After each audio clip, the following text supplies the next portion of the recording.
Shalom saudara-saudara semua. Shalom, shalom semuanya. Puji Tuhan kita masih diberikan kesempatan untuk belajar sekolah sahabat bersama impromptu. Dan kita masuk di pelajaran ke-12 dengan judul Hidup Bersama Satu Sama Lain. Ya, kita melanjutkan dari sisa ayat di Kolose 3 dari sahabat lalu dan nanti akan bersambung sedikit ke Kolose pasal 4 gitu ya. Seperti biasa, sebelum kita mulai, kita akan berdoa terlebih dahulu. Saya minta Mas Yansen untuk pimpin kita dalam doa. Ya, mari kita berdoa. Bapa di surga, sungguh baik Engkau, sungguh besar kasih-Mu bagi kami. Engkau telah memberikan kami Alkitab ini, surat Kolose. Tuntunlah kami agar mempelajarinya dengan serius, mengambil doktrin-doktrin yang benar dan mempraktekannya dalam kehidupan kami. Kami mohon tuntunlah agar kami bisa mengerti, karena kami ini bodoh sehingga hanya Roh Kuduslah yang mampu membuat kami mengerti. Tuntunlah kami juga agar mengatakan hanya kebenaran saja yang sesuai dengan kehendak-Mu saja. Juga tuntunlah semua orang yang belajar bersama dengan kami menonton video ini. Hmm. Kami mohon ampunilah segala dosa dan kesalahan kami. Kami berdoa dalam nama Tuhan Yesus yang telah menebus kami dari dosa. Amin. Amin. Oke, monggo Mas Hansen. Iya, di sini Paulus akan berbicara tentang rumah tangga ya. Para pakar menyebutnya household code. Ya, sekali lagi household code, kode etik rumah tangga. Itu ya. Nah, pertama kita harus tahu dulu latar belakang budaya Yunani Romawi abad pertama tentang rumah tangga. Bagaimana sih rumah tangga di dunia Yunani Romawi abad pertama? Ya, dalam era itu ya, rumah tangga itu terdiri dari beberapa anggota.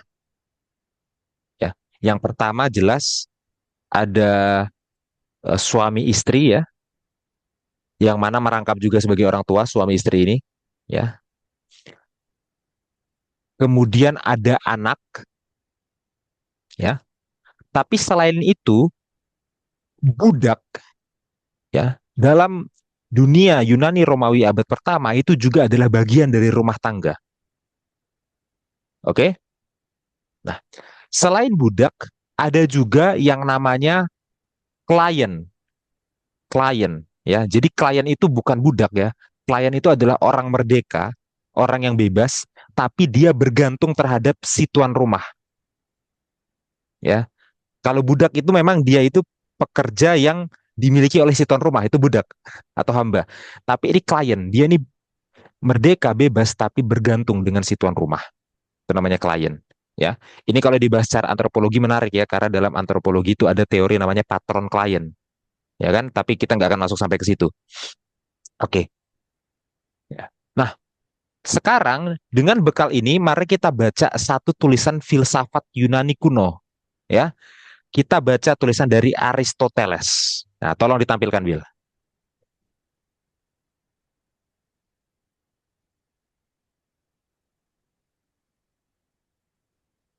Yap.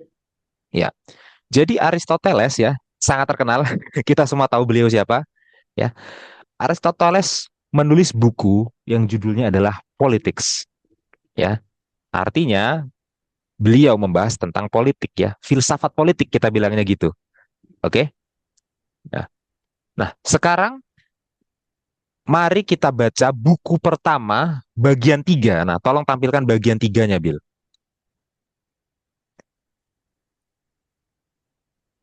Yang tiga. Ya, oke. Sekarang dibaca sampai kata household ya, kalimat pertama aja, baca sampai kata household. Oke. Seeing that the state is made up of households. Before speaking of the state, we must speak of the management of the household. Oke, ya. Mungkin kita bertanya-tanya, kenapa tulisan Aristoteles tentang filsafat politik malah membahas rumah tangga? Ini alasannya, ya. Melihat bahwa negara disusun oleh rumah tangga, maka sebelum kita berbicara tentang negara, Kita harus berbicara tentang manajemen dari rumah tangga, ya. Jadi dalam filsafatnya Aristoteles, dalam filsafat politiknya Aristoteles, ya, politik itu nggak bisa tiba-tiba berbicara tentang yang di atas. Harus mulai dari yang rumah tangga. Rumah tanggalah penyusun negara, ya, begitu maksudnya Aristoteles, ya. Langsung Bill lompat ke kalimat ini, the first and fewest dan seterusnya itu. Ini ya. Iya, Oke. The first and the fewest possible parts of a family are masters and slave, husband and wife, father and children. oke, ya. Kemudian Aristoteles menjelaskan hubungan apa saja yang ada dalam sebuah rumah tangga, ya. Dia bilang hubungannya adalah antara eh, majikan dan hamba. Itu hubungan yang pertama. Ingat tadi di daftar anggotanya, ya, hamba bagian dari anggota rumah tangga kan? Nah, makanya dalam rumah tangga ada hubungan antara majikan dan hamba, ya. Kemudian ada hubungan antara eh, suami dan istri, ya. Kemudian ada hubungan orang tua dan anak, ya. Artinya semua anggota rumah tangga yang tadi kita jelaskan di awal itu saling berinteraksi, ya, menurut pandangannya Aristoteles. Oke. Nah, dan kita bisa dapatkan banyak sekali tulisan semacam ini, ya. Para pemikir, para filsuf Yunani Romawi kuno itu banyak sekali menulis tentang household code, banyak sekali menulis tentang kode etik rumah tangga. Ya, Aristoteles ini hanyalah salah satu sampelnya yang paling utama, kita bilang gitu, ya. Nah, ternyata selain para filsuf Yunani kuno, para filsuf Romawi kuno menulis tentang household code, tentang kode etik rumah tangga, Paulus juga punya household dalam surat-suratnya, gitu, ya. Ada terutama di dua tempat, ya. Yang pertama ada di surat Efesus. Nanti kita akan baca juga surat Efesus, ya. Yang kedua ada di Kolose 3 ayat 18 sampai Kolose 4 ayat 1 yang kita pelajari pekan ini, ya. Jadi household code-nya Paulus, kode etik rumah tangganya Paulus ditulis di dua surat yang berbeda. Yang pertama ada di surat Efesus, yang kedua ada di surat Kolose pasal 3 ayat 18 sampai pasal 4 ayat 1 yang kita pelajari sahabat ini. Gitu, ya.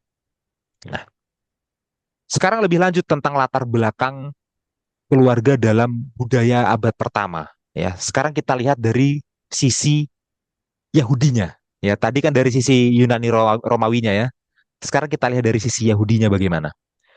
Tolong Bill ditampilkan Sirah 7 ayat 26, ya. Nah, sambil Bill membuka ayatnya, saya mau jelaskan Sirah ini apa, ya. Sirah ini adalah sebuah kitab Yahudi era intertestamental. Ya, intertestamental maksudnya antar testamen, antar perjanjian, antara perjanjian lama dan perjanjian baru. Ya, jadi di 400 tahun antara perjanjian lama dan perjanjian baru itu ada kitab-kitab yang ditulis oleh orang Yahudi, salah satunya kitab Sirah ini. Ya, kitab Sirah ini. Dari sekitar abad kedua sebelum Masehi ini. Sirah. Dan Sirah ini apokrifa. Oke, non kanonik. Tidak masuk dalam kanon perjanjian lama. Ya, ini Sirah. Oke. Sekarang kita buka pasal 7, tolong bacakan Bill ayat 26-nya. Ayat 26. Do you have a wife who pleases you? Do not divorce her, but do not trust yourself to one whom you detest. Ya, saya coba terjemahkan dengan dinamis, ya. Kamu punya istri yang menyenangkan kamu, jangan diceraikan. Tapi jangan percayakan dirimu kepada yang kamu benci. Maksudnya apa? Maksudnya adalah kalau kamu senang sama istrimu, jangan diceraikan. Tapi kalau nggak senang, terserahmu mau ceraikan atau enggak. Kamu suaminya, kamu bosnya. Kalau kamu senang, pertahankan. Kalau kamu nggak senang, ceraikan. Kok sesusah itu? Masalah istri doang kok repot. Oke? Jadi, dalam pemikiran filsafat Yahudi era intertestamental, ya, yang by the way, Yahudi era intertestamental itu banyak terpengaruh filsafat Yunani. Itu yang perlu kita catat juga, ya. Dalam filsafat Yahudi era intertestamental, cara mereka memperlakukan istri itu semena-mena, sesuka-suka hati suaminya, ya. Senang, jangan ceraikan, nggak senang, buang sesukanya, ya. Dalam eh, tulisan-tulisan kuno ya, kebanyakan apa household code, kebanyakan kode etik rumah tangga itu ditujukan kepada suami untuk menunjukkan otoritas suaminya, ya, untuk menunjukkan reputasi suaminya. Paulus berbeda. Waktu Paulus menulis household code, kode etik rumah tangga, Paulus tujuan utama Paulus bukan untuk menekankan otoritas suami atau menekankan kekuasaan suami, bukan. Tapi tujuan utama Paulus adalah bagaimana cara seorang kepala rumah tangga memperlakukan semuanya yang ada di rumah tangga itu seperti Kristus memperlakukan umatnya. Jadi poin utamanya bukan mau menunjukkan siapa yang kuat, enggak. Tapi seperti apa Yesus memperlakukan umatnya, seperti itulah suami kepada istri, seperti itulah ayah kepada anak, seperti itulah tuan kepada, sorry, seperti itulah majikan kepada hamba. Ya, jadi dibandingkan dengan orang-orang sezamannya, dengan pemikir-pemikir sezamannya, tulisan Paulus ini sangat berbeda dan sangat radikal. Nah, sebelum kita baca ayatnya ya, ini kita belum buka Alkitab ya. Dari latar belakang sejarahnya dulu, dari latar belakang budayanya dulu. Ada komentar, Bill? Iya, dan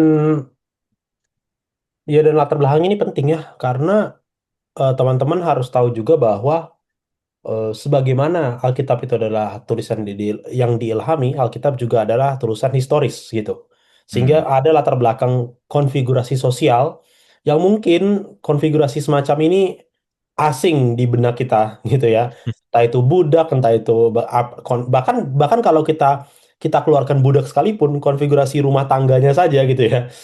Nah, Hmm. di era itu juga mungkin agak bertentangan dengan beberapa value di apa namanya beberapa value di budaya-budaya tertentu di dunia ini, gitu kan? Hmm. Misalnya ini ada budak gitu. Ternyata saudara-saudara kita yang mungkin mengalami apa era kesusahan di Amerika sana gitu ya tentang kulit hitam kulit putih, mereka langsung "Wah, apa ini gitu. Atau Hmm. bisa jadi budaya-budaya yang non patriarki misalnya gitu ya akan melihat ini seperti apa gitu. Nah, tapi yang harus kita sadar adalah sebelum kita menjudge ayatnya, kita harus lihat dulu latar belakang sosialnya itu seperti apa dan itu secara garis besar kita bisa melihat bahwa di sini Paulus tadi Mas Hersen sedikit sudah singgung ya walaupun kita belum baca ayatnya untuk menunjukkan buktinya, tetapi maksudnya Hmm. Paulus memiliki pandangan yang cukup radikal di eranya. Nah, itu adalah poin yang sangat penting karena di situ kita langsung tahu kalau misalnya Paulus itu diilhami oleh Tuhan, kira-kira seperti apa yang Tuhan lakukan, yang Tuhan dapat lakukan jika dia hidup di era itu, gitu kan logikanya kan. Jadi Hmm. Tuhan itu tidak ngomong sesuatu virtue yang ngomong kosong gitu, tanpa kayak Hmm. nggak bisa dipraktekkan, gitu ya, nggak bisa dipraktekkan di zaman itu gitu. Tentu dengan kita memiliki hal ini, jadi kita bisa nanti pada akhirnya kita baca ayatnya, kita bisa lebih mudah untuk mengaplikasikannya di era kita sekarang, karena era kita sekarang tentu berbeda dengan era yang ada di sini gitu kan. Jadi Hmm. pengetahuan tentang ini penting menurut saya. Mungkin itu Mas Jansen. Oke, ya nanti memang semakin kita baca ayatnya baru semakin jelas ya, Betul. seperti yang dikatakan oleh Bill tadi. Oke, tanpa berlama-lama kita buka Bill Efesus 5 ayat 21.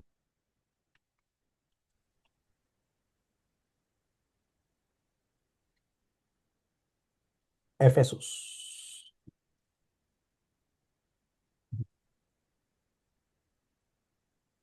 Dan rendahkanlah dirimu seorang kepada yang lain dalam takut akan Kristus. Ya, eh, jadi perintahnya dimulai dalam konteks jemaat ya, bukan langsung ke rumah tangga, tapi jemaat dulu. Jemaat itu harus saling merendahkan satu dengan yang lain. Ya, apa alasannya merendahkan satu dengan yang lain? Alasannya adalah karena takut akan Kristus, karena hormat kepada Kristus. Ya, jadi sebenarnya dalam hubungan jemaat, dalam hubungan rumah tangga ya, yang menjadi penentu utamanya itu Kristus. Itu yang mindset pertama yang harus kita pahami ya.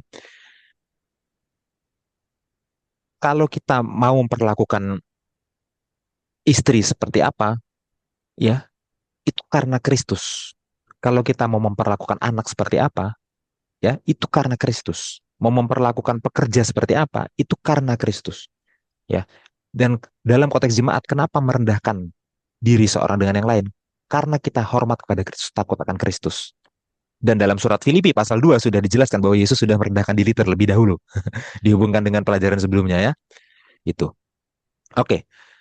Eh tolong Bill ditampilkan bahasa Yunaninya.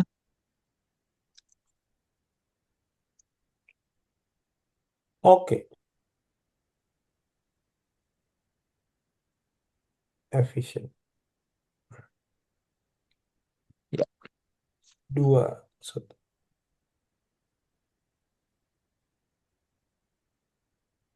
Oke, sudah kelihatan ya.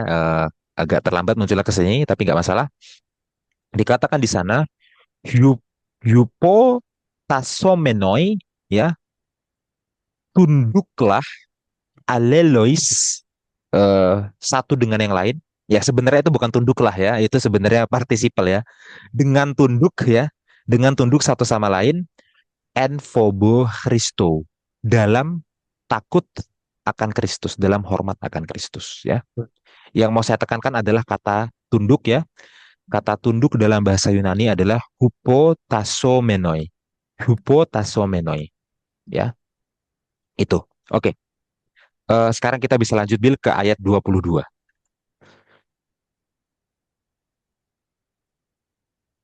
Ayat 22.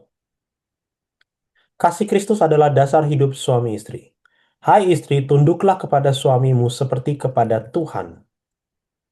Oke. Sekarang langsung ke bahasa Yunaninya, kita akan lihat hal yang menarik di sini.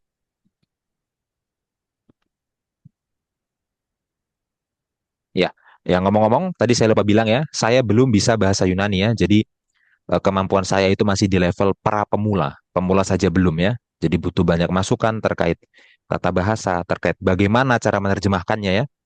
Eh, dan pronunciation yang saya pakai adalah Erasmian ya. Bukan yang reconstructed Koine, tapi yang Erasmian gitu ya. Eh, ya, kalau bahasa Ibrani ya saya bisa di level yang mungkin lebih high intermediate, tapi kalau Yunani masih pra pemula. Nah, yang menarik adalah gini. Hai Gunaikes, ya. Hai Gunaikes, para istri, tois idiois andrasin, kepada suaminya sendiri, kepada suami-suaminya sendiri. Oke, kata yang dalam bahasa Indonesia diterjemahkan sebagai tunduklah tidak ada di bahasa Yunaninya.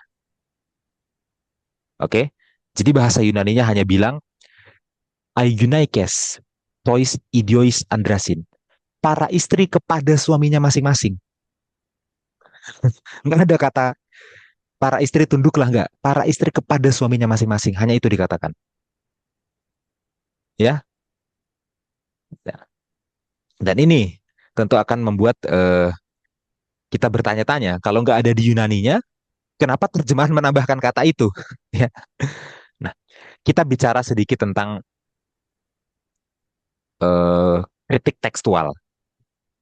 Kritik tekstual. Ya. Jadi gini, dalam studi perjanjian baru, ya, sudah tidak ada lagi autograf. Apa itu autograf? Autograf itu adalah naskah asli yang ditulis oleh si penulis. Ya, jadi autografnya surat Efesus adalah naskah asli surat Efesus yang ditulis oleh tangan Paulus sendiri atau minimal tangan sekretarisnya Paulus, minimal itu. Ya, autograf ya naskah asli surat Efesus sudah tidak ada. Lalu apa yang ada? Yang ada adalah manuskrip-manuskrip, salinan-salinan, ya. Salinan-salinan dari surat Efesus ini ada dan dari situ kita menerjemahkan ke bahasa-bahasa yang lain gitu ya, termasuk ke bahasa Indonesia, ke bahasa Inggris itu berdasarkan manuskrip Yunani, salinan Yunani, tapi bukan autograf Yunani, gitu. Nah, kalau kita lihat manuskrip-manuskrip atau salinan-salinan yang terbaik dan tertua, oke, itu tidak ada kata tunduk.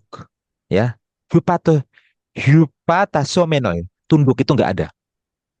Ya, contoh naskahnya apa? Ada naskah Papirus 46. Ya, ini adalah salah satu naskah perjanjian baru yang paling awal yang pernah ditemukan dari awal abad ketiga Masehi. Ya, dalam Papirus 46 tidak ada kata tunduk. Ya, kemudian kita cek Codex Vaticanus. Ini juga naskah yang sangat baik ya kualitasnya, ya, dan cukup tua. Dia dari abad keempat ya. Dalam Codex Vaticanus itu nggak ada kata tunduk. Ya. By the way, Codex Vaticanus bukan berarti diproduksi oleh Vatikan, bukan ya, tapi disimpannya di museumnya Vatikan, itu maksudnya. Ya, jadi saudara jangan langsung curiga dengan hal itu ya. Lalu waktu bapak-bapak gereja mengutip ayat ini, ya kita nggak akan sebutkan semua, tapi contoh waktu klaim bapak gereja Clement dari Alexandria mengutip ayat ini, mengutip Efesus 5 ayat 22, dia mengutipnya tanpa kata tunduk. Berarti Alkitab yang dibaca oleh Clement tidak ada kata tunduknya, gitu. Kemudian Jerome. Jerome ini adalah bapak gereja yang menerjemahkan Alkitab dari bahasa aslinya, ya dalam hal ini Yunani, ke Latin. Ya, dia menerjemahkan Alkitab dari bahasa asli ke bahasa Latin. Ya. Dan selain itu, selain membuat terjemahan, Jerome ini juga membuat komentar-komentar terhadap manuskrip-manuskrip yang dia temui. Dan Jerome mengakui dalam komentarnya bahwa dia mendapatkan manuskrip-manuskrip yang tua, ya, yang lebih tua dari surat Efesus ini, yang di situ tidak ada kata tunduk, tidak ada kata tunduk.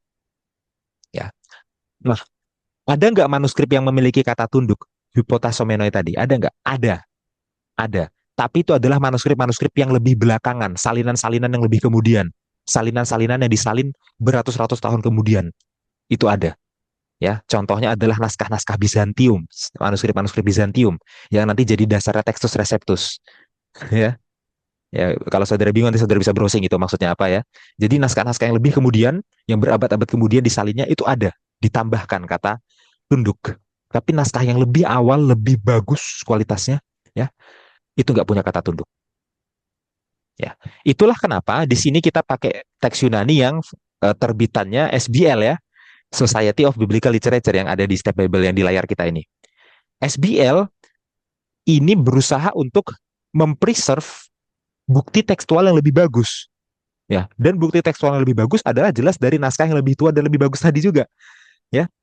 Dari Papyrus 46, dari Codex Vaticanus ya. Makanya SBL memutuskan waktu menerbitkan Alkitab Yunani ini, SBL memutuskan untuk tidak mencantumkan kata tunduk, hypotasomenoi, karena manuskrip-manuskrip yang lebih baik dan lebih tua nggak mencantumkan kata itu. Gitu ya. Eh, kalau mau cek edisi kritis lainnya ya, bisa cek Nestle Allen atau bisa biasa disingkat jadi NA ya. Sekarang sudah yang edisi 28, NA28.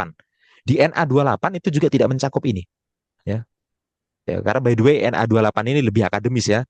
Yang dikutip oleh Pendeta Leroy pekan lalu itu NA28 ya. Itu tidak mencantumkan ini. Jadi bukan hanya SBL ya, karena ada bukti manuskrip bahwa kata tunduk itu tidak ada di manuskrip-manuskrip yang lebih baik dan lebih tua ya. Lalu dari mana kata tunduk ini muncul? Ya, bahkan kalaupun di manuskrip-manuskrip kemudian itu muncul, kita masih harus bertanya, apa logikanya manuskrip-manuskrip yang kemudian itu menambahkan kata tunduk? Apa dasar pemikiran mereka menambahkan kata tunduk dalam salinan? Dasarnya adalah karena kerancuan kalimatnya itu sendiri. Ya, sekali lagi kita baca. Ai eunaikes tois idiois andrasin. Ya, para istri kepada suaminya masing-masing. Para istri kepada suaminya. Apa maksudnya? Iya, para istri kepada suaminya mau ngapain kepada suaminya? Itu kan masih harus ditanyakan. Nah, karena Yunaninya ini rancu, ya, mereka mengasumsikan, oh mungkin maksudnya adalah melanjutkan ide dari ayat 21. Ide dari ayat sebelumnya. Di ayat 21 ada kata hupotasomenoi, ada kata tunduk. Ya, jadi karena di ayat 21 tunduklah satu sama lain, lalu di ayat 22 istri kepada suaminya dan dipertanyakan istri kepada suaminya ngapain? Oh, melanjutkan tunduk dari ayat sebelumnya. Gitu ya. Ya, jadi memang apakah logis untuk menambahkan kata tunduk? Logis. Logis, karena melanjutkan konteks dari ayat sebelumnya. Tapi apakah secara tekstual benar-benar tertulis di situ? Tidak. Jadi nggak pernah benar-benar pasti ada kata tunduk di situ. Itu hanya analisis dari konteks ayat sebelumnya. Itulah kenapa kalau kita lihat terjemahan bahasa Inggris ya, New American Standard Bible, subject yourself-nya disengaja dibikin miring, dibikin Hmm. fontnya miring, supaya pembaca tahu, oke kita tambahin ini supaya nggak rancu, tapi ini nggak ada di aslinya. Oke, poin ini ya, poin ini yang penting. Ya, sekarang kita kembali Bill ke terjemahan.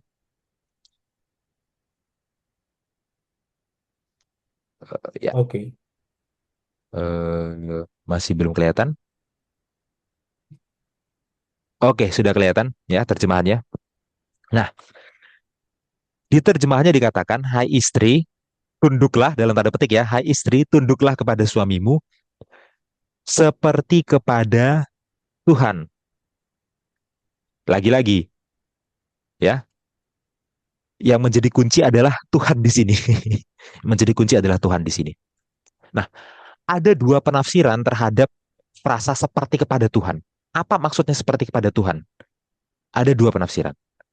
Penafsiran pertama bilang gini, suami itu seperti Tuhan bagi suami. Jadi penafsiran pertama bilang, otoritas suami, kekuasaan suami itu sangat mutlak terhadap istri. Karena seperti kepada Tuhan artinya apa? Suami itu seperti Tuhan bagi suami. Bagi istri. Sorry, suami itu seperti Tuhan bagi istri. Itu penafsiran pertama. Dan harus kita akui, banyak yang menafsirkannya seperti ini. Ya, ya. Jadi bagi para suami yang membaca ayat ini, mungkin ada yang berpikir, oh berarti aku ini mungkin seperti Tuhan ya. Oh, tinggi juga jabatanku Titipan nih. dewa. Ya, tinggi juga jabatanku nih ternyata ya gitu. Itu penafsiran pertama. Penafsiran kedua. Penafsiran kedua berbicara, seperti kepada Tuhan ini sebenarnya maksudnya adalah dasar pikirannya itu harus didasarkan pada Tuhan. Ya, kamu tunduk kepada suami karena Tuhan, bukan suaminya yang jadi Tuhan, bukan, tapi karena Tuhan kamu makanya tunduk sama suami. Ya, artinya apa? Otoritas kepada Tuhan nomor satu, dan karena otoritas Tuhan nomor satu, maka kamu tunduk kepada suami. Ya, itu yang kedua. Nah, ini jadi perdebatan panjang berabad-abad, ya, ya.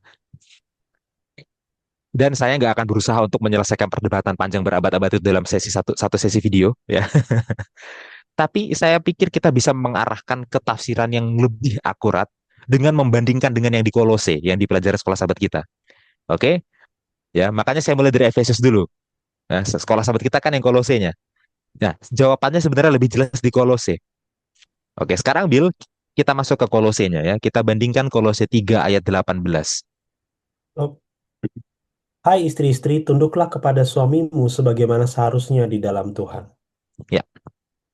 Nah, gaya bahasanya yang di Kolose itu lebih jelas ya. Sebagaimana seharusnya di dalam Tuhan. Oke? Nah, kalau kita bandingkan yang di Efesus dengan yang di Kolose, berarti kita bisa dapat kesimpulan bahwa seperti di dalam Tuhan, itu maksudnya bukan suaminya yang seperti Tuhan. Bukan. Ya, bukan suami itu seperti Tuhan bagi istri. Bukan. Tapi maksudnya apa? Ketaatan kepada suami itu harus dilakukan dalam kerangka berpikir ketaatan kepada Tuhan. Paham maksudnya ya? Ketaatan suami, taat kepada, sorry kebalik, istri taat kepada suami, itu dilakukan dalam kerangka taat kepada Tuhan. Jadi Tuhan Tuhan itu adalah eh, ketaatan utamanya, ya. Dan karena taat kepada Tuhan, maka ketaatan sekundernya ada pada suami. Ya, jadi kerangkanya Tuhan dulu yang utama itu maksudnya. Ya, lebih jelas ini yang di Kolose gaya bahasanya. Nah, maksudnya gini, ya. Kalau seandainya suami itu tidak di dalam Tuhan, ya, maka suami tidak perlu ditaati. Itu maksudnya, ya. Karena ketaatan kepada suami itu hanya di dalam Tuhan. Begitu gak di dalam Tuhan, nggak ada lagi kewajiban untuk taat kepada suami. Dapat poinnya ya? Nah, jadi maksudnya gini, ketaatan kepada suami itu nggak mutlak laki-laki pasti yang harus ditaati, ya. Ada ukurannya, ukurannya Tuhan, ukurannya adalah kebenaran Tuhan, firman Tuhan. Makanya nggak bisa diberlakukan secara mutlak bahwa eh, perempuan itu pasti pelayan laki-laki, nggak bisa diberlakukan kayak seperti itu ya. Karena pertama ini konteksnya adalah suami masing-masing, bukan kepada semua laki-laki, bukan general.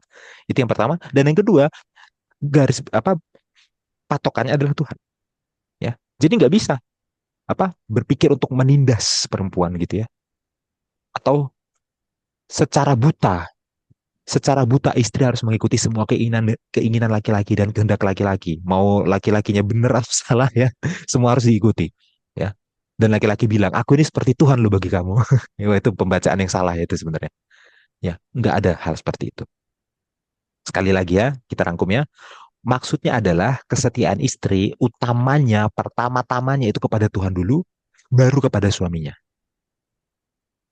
Ya, menaati suami karena Tuhan dulu awalnya. Dan menaati suami hanya sejauh suami sesuai dengan kehendak Tuhan. Ya, ini ya.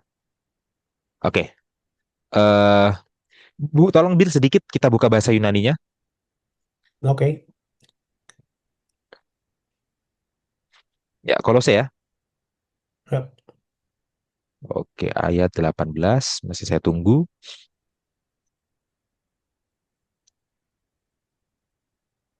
Oke, sudah kelihatan ya. Nah, kalau yang di ayat ini kata tunduknya benar-benar ada. Ya, saya bacakan. Hai Gunaikes, para istri, hupotaseste, ya, tunduklah kalian. Dan ini dalam bentuk perintah lagi. Hupotaseste, tunduklah kalian. Tois andrasin, kepada suami kalian. Ya, jadi walaupun yang di Efesus tadi kata tunduknya nggak ada, ya, diasumsikan dari konteks ayat sebelumnya, kalau yang di Kolose benar-benar kata tunduknya ada tertulis jelas. Bahkan di manuskrip-manuskrip yang tertua sekalipun ada, ya, gitu. Jadi eh, adanya kata tunduk ini sebenarnya nggak perlu jadi masalah ya, karena yang di Kolosenya ada. Itu poinnya sebenarnya ya. Oke, kembali ke Efesus lagi, Bill. Efesus 2 ayat 23 sampai 25. 2. Ya. Sorry. Efesus 5 ayat 23 sampai 25. Maaf. Oke. Efesus 5 ayat 23 sampai 25. Karena suami adalah kepala istri sama seperti Kristus adalah kepala jemaat. Dialah yang menyelamatkan tubuh. Karena itu sebagaimana jemaat tunduk kepada Kristus, demikian jugalah istri kepada suami dalam segala sesuatu. Hai suami, kasihilah istrimu sebagaimana Kristus telah mengasihi jemaat dan telah menyerahkan dirinya baginya. Oke, ya. Nah, modelnya lagi-lagi tetap ya sama ya. Kristus yang jadi model utamanya ini. Nah, sekarang apa yang Kristus lakukan bagi jemaat, seperti itulah yang harus suami lakukan bagi istri. Oke, ya. Apa yang Kristus lakukan bagi jemaat? Kristus ya menyerahkan dirinya sendiri kepada jemaat, ya. Kristus rela mati bagi jemaatnya. Itu yang dilakukan oleh Kristus bagi jemaat. Ya. Suami juga harusnya, kalau modelnya adalah Kristus, berarti suami harus menyerahkan dirinya kepada istrinya, bahkan rela mati bagi istrinya. Itu. Nah, ini maksudnya gini, jangan tiba-tiba menuntut taatan ya. Kamu harus taat ya, karena suami ini adalah bagaikan kepala, seperti Kristus adalah kepala jemaat. Oke, tapi kelakuan suaminya tidak seperti Kristus bagi jemaat. Ya, Kristus itu menyerahkan dirinya, rela mati bagi jemaatnya, makanya jemaat tunduk kepada Kristus, kan gitu ya. Ini suaminya ya, tidak menyerahkan diri kepada istrinya. Ya, boro-boro rela mati, menyerahkan diri yang sekedarnya aja belum, tapi sudah menuntut ketundukan itu, dan ketundukannya seakan-akan suami ini seperti Tuhan pula, gitu ya. Nah, itu abuse, itu abuse. Memang memang konteksnya betul, istri harus tunduk ya, Kalau kita bandingkan dengan Kolose itu konteksnya betul. Tapi jangan di abuse juga. Itu poinnya. Ya, jangan dibatalkan ayatnya, jadi nggak tunduk itu salah. Ya, itu ekstrem yang satu. Tapi jangan di abuse juga, itu ekstrem yang lain lagi. Dua-duanya salah itu. Hmm. Ya, ya poinnya gini. Kalau suami menyerahkan diri bagi istri, berarti nggak boleh ada perselingkuhan. Ya, kalau kamu selingkuh, kamu nggak serahkan diri ke istri ya, kamu serahkan ke yang lain itu namanya. Ya. Nggak boleh ada perselingkuhan. Ya, hormati sumpah pernikahan. Ya, dan setiap keputusan ya itu benar-benar harus mempertimbangkan apakah ini menjadi berkat bagi istri, bukan hanya atas keinginan diri sendiri. Ya, ingat, modelnya Kristus, Kristus rela mati bagi jemaat loh. Masa seorang suami bikin keputusan bukan demi kepentingan istri, tapi demi kepentingan kesenangan diri sendiri, ya itu nggak model Kristus. Ya, itu ya. Oke, lanjut Bill. Kembali ke Kolose lagi ya. Jadi ini kita back and forth Efesus Kolose ya, karena memang household code kode etik rumah tangga itu ada di dua surat. Jadi kita memang harus back and forth ya. Oke, lanjut Bill. Kolose 3 ayat 19. Hai suami-suami, kasihilah istrimu dan janganlah berlaku kasar terhadap dia. Oke, ya. Nah, ini kita perdalam nih. Apa maksudnya jangan berlaku kasar ya? Orang menafsirkannya jangan berlaku kasar, yang penting tidak memukul. Ya, yang penting tidak memukul. Oke, betul. Memang jelas. Kalau itu sudah sangat jelas. Memukul istri itu tidak boleh. Itu salah. Itu jelas. Clear. Tapi apakah jangan berlaku kasar hanya berbicara tentang itu? Ya, kita buka Yunaninya.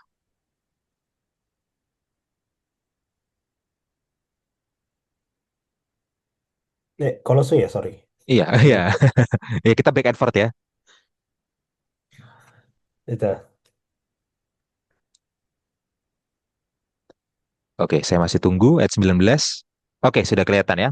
Dikatakan, eh, Hoi Andres, para suami, agapate, ya kalian kasihilah tas gunaikas, istri kalian. Oke, kaime dan jangan pikraineste, pros autas. Ya, jangan pikraineste kepada mereka.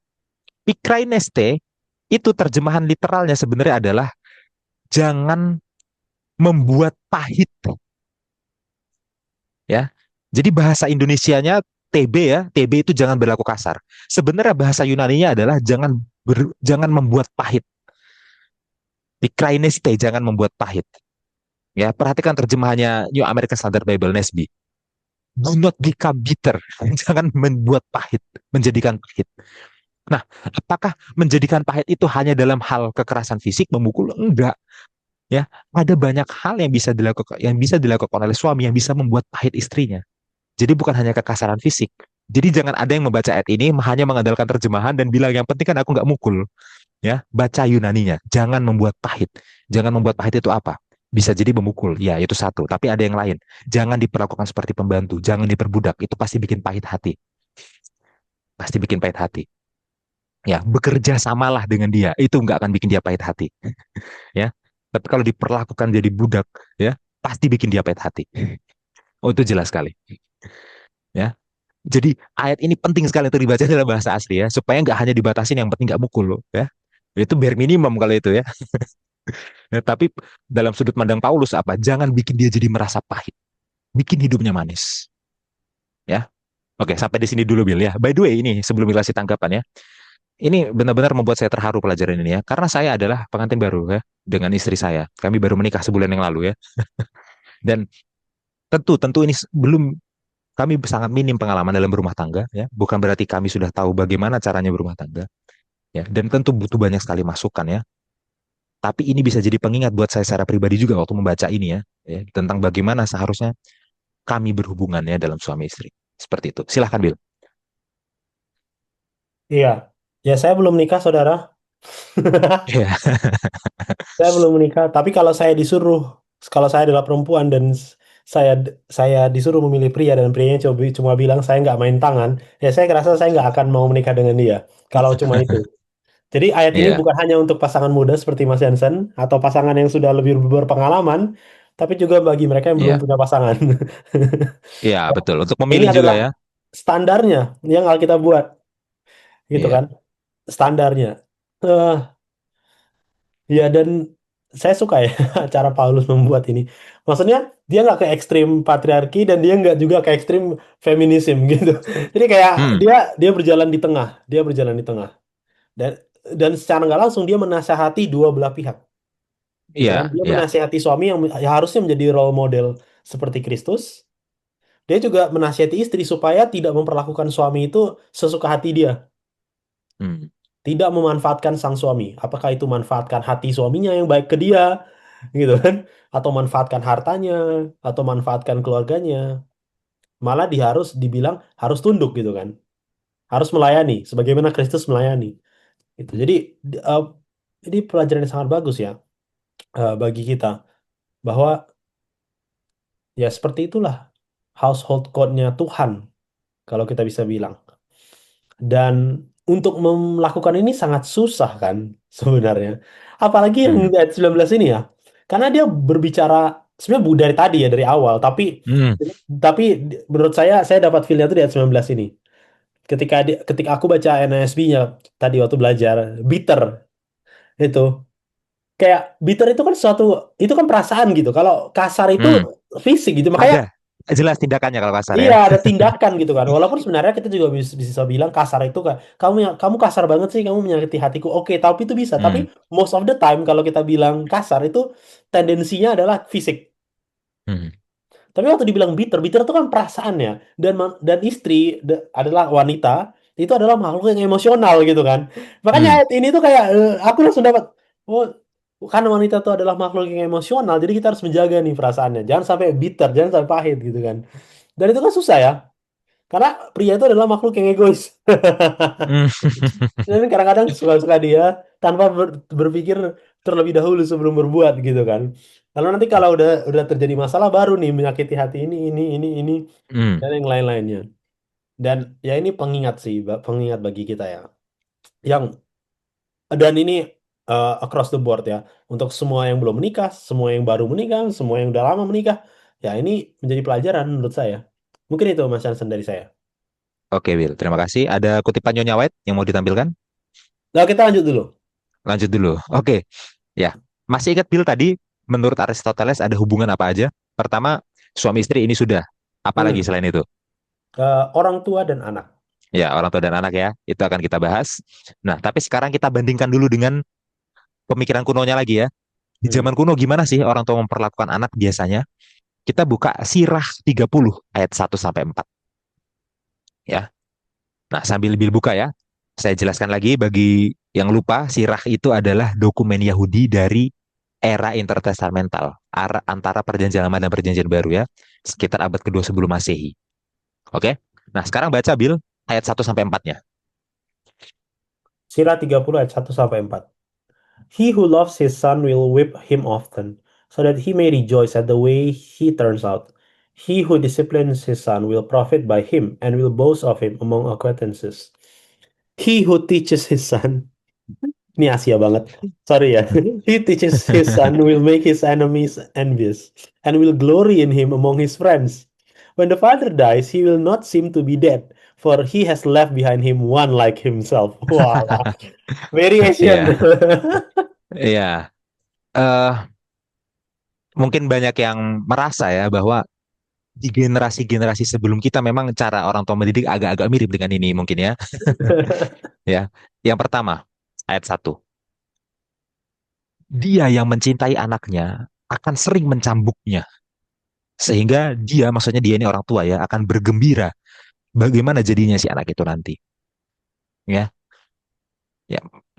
Ini sangat sulit dijelaskan ya. Maksudnya gini, memang zaman dulu di abad pertama itu ya, sudah menjadi budaya umum yang namanya sayang sama anak itu pasti mencambuk.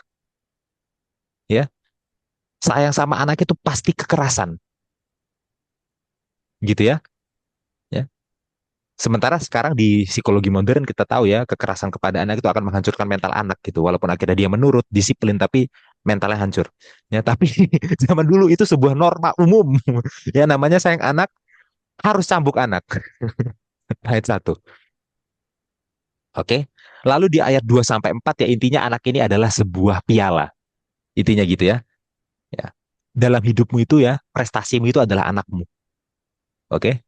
Ya jadi kamu eh, harus memperlakukan anakmu sesuai yang kamu ekspektasikan supaya kamu bisa banggakan ke tetangga-tetanggamu, ke kenalan-kenalanmu. Itu ya, itu poinnya. Ini di era intertestamental sirah. Nah, lanjut Bill. Yang lebih menarik lagi di bawahnya ya, ayat 7 sampai 13. Coba, Ayat 7, sampai 13. 13. Okay. Whoever cherishes his son will bind up his wounds, and at every cry his heart will be troubled. An unbroken horse turns out stubborn, and an unchecked son turns out headstrong. Pamper a child, and he will terrorize you. Play with him, and he will grieve you.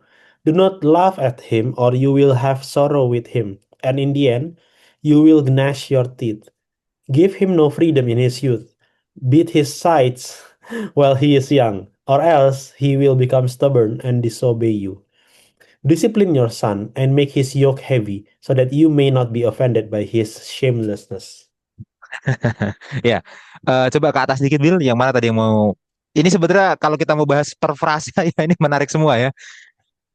Tapi yang mau saya bahas di ayat 9b itu coba, 9b misalkan. Hmm. Bermainlah dengannya dan dia akan mendukakan kamu, ya. Jadi di era itu, ya di era intertestamental dianjurkan jangan main sama anak. Karena kalau main sama anak, nanti kamu jadi dekat sama anak. Kalau kamu jadi dekat sama anak, anak jadi berani ngejawab kamu, ya. Jadi dilarang itu membuat ikatan bonding ayah anak melalui bermain bersama itu jangan. Nanti dia jadi berani ngomong sama kamu, ya. Sementara sekarang kita tahu, ya, ya memang bagusnya orang tua itu ya ayah bahkan ya bermain dengan anak ya, bermain bersama anak ya. Dengan begitu nanti terbangun ikatan kedekatan ayah anak, anak jadi berani cerita dengan kita, berani terbuka. Ya, justru sebaliknya, ayah yang tidak bermain dengan anak itu menghasilkan ayah yang jauh dari anak dan kayak orang lain jadinya. Anak ini akan tertutup dari ayahnya. Zaman dulu disuruhnya apa? Jangan main sama anakmu. Ya, ya ini banyak sekali yang menarik. Apalagi ya, mungkin yang ya ayat 13 mungkin ya. Ya, buatlah kuknya berat. Ya, ya jadi sama anak itu jangan jangan kasih dia ringan, harus diberat-beratkan ya. Kan kamu orang tua, otoritasnya di kamu ya. Begitu. Ini adalah sirah ya. Jadi dalam sirah orang tua itu memang harus tunjukkan otoritas ke anak, tunjukkan kekuasaan ke anak. Ya, Paulus nggak begitu. Paulus akan meminta orang tua untuk memperlakukan anak sebagaimana Kristus memperlakukan jemaatnya. Lagi-lagi seperti itu. Ya, tanpa berlama-lama lagi, kita buka Kolose 3 ayat 20.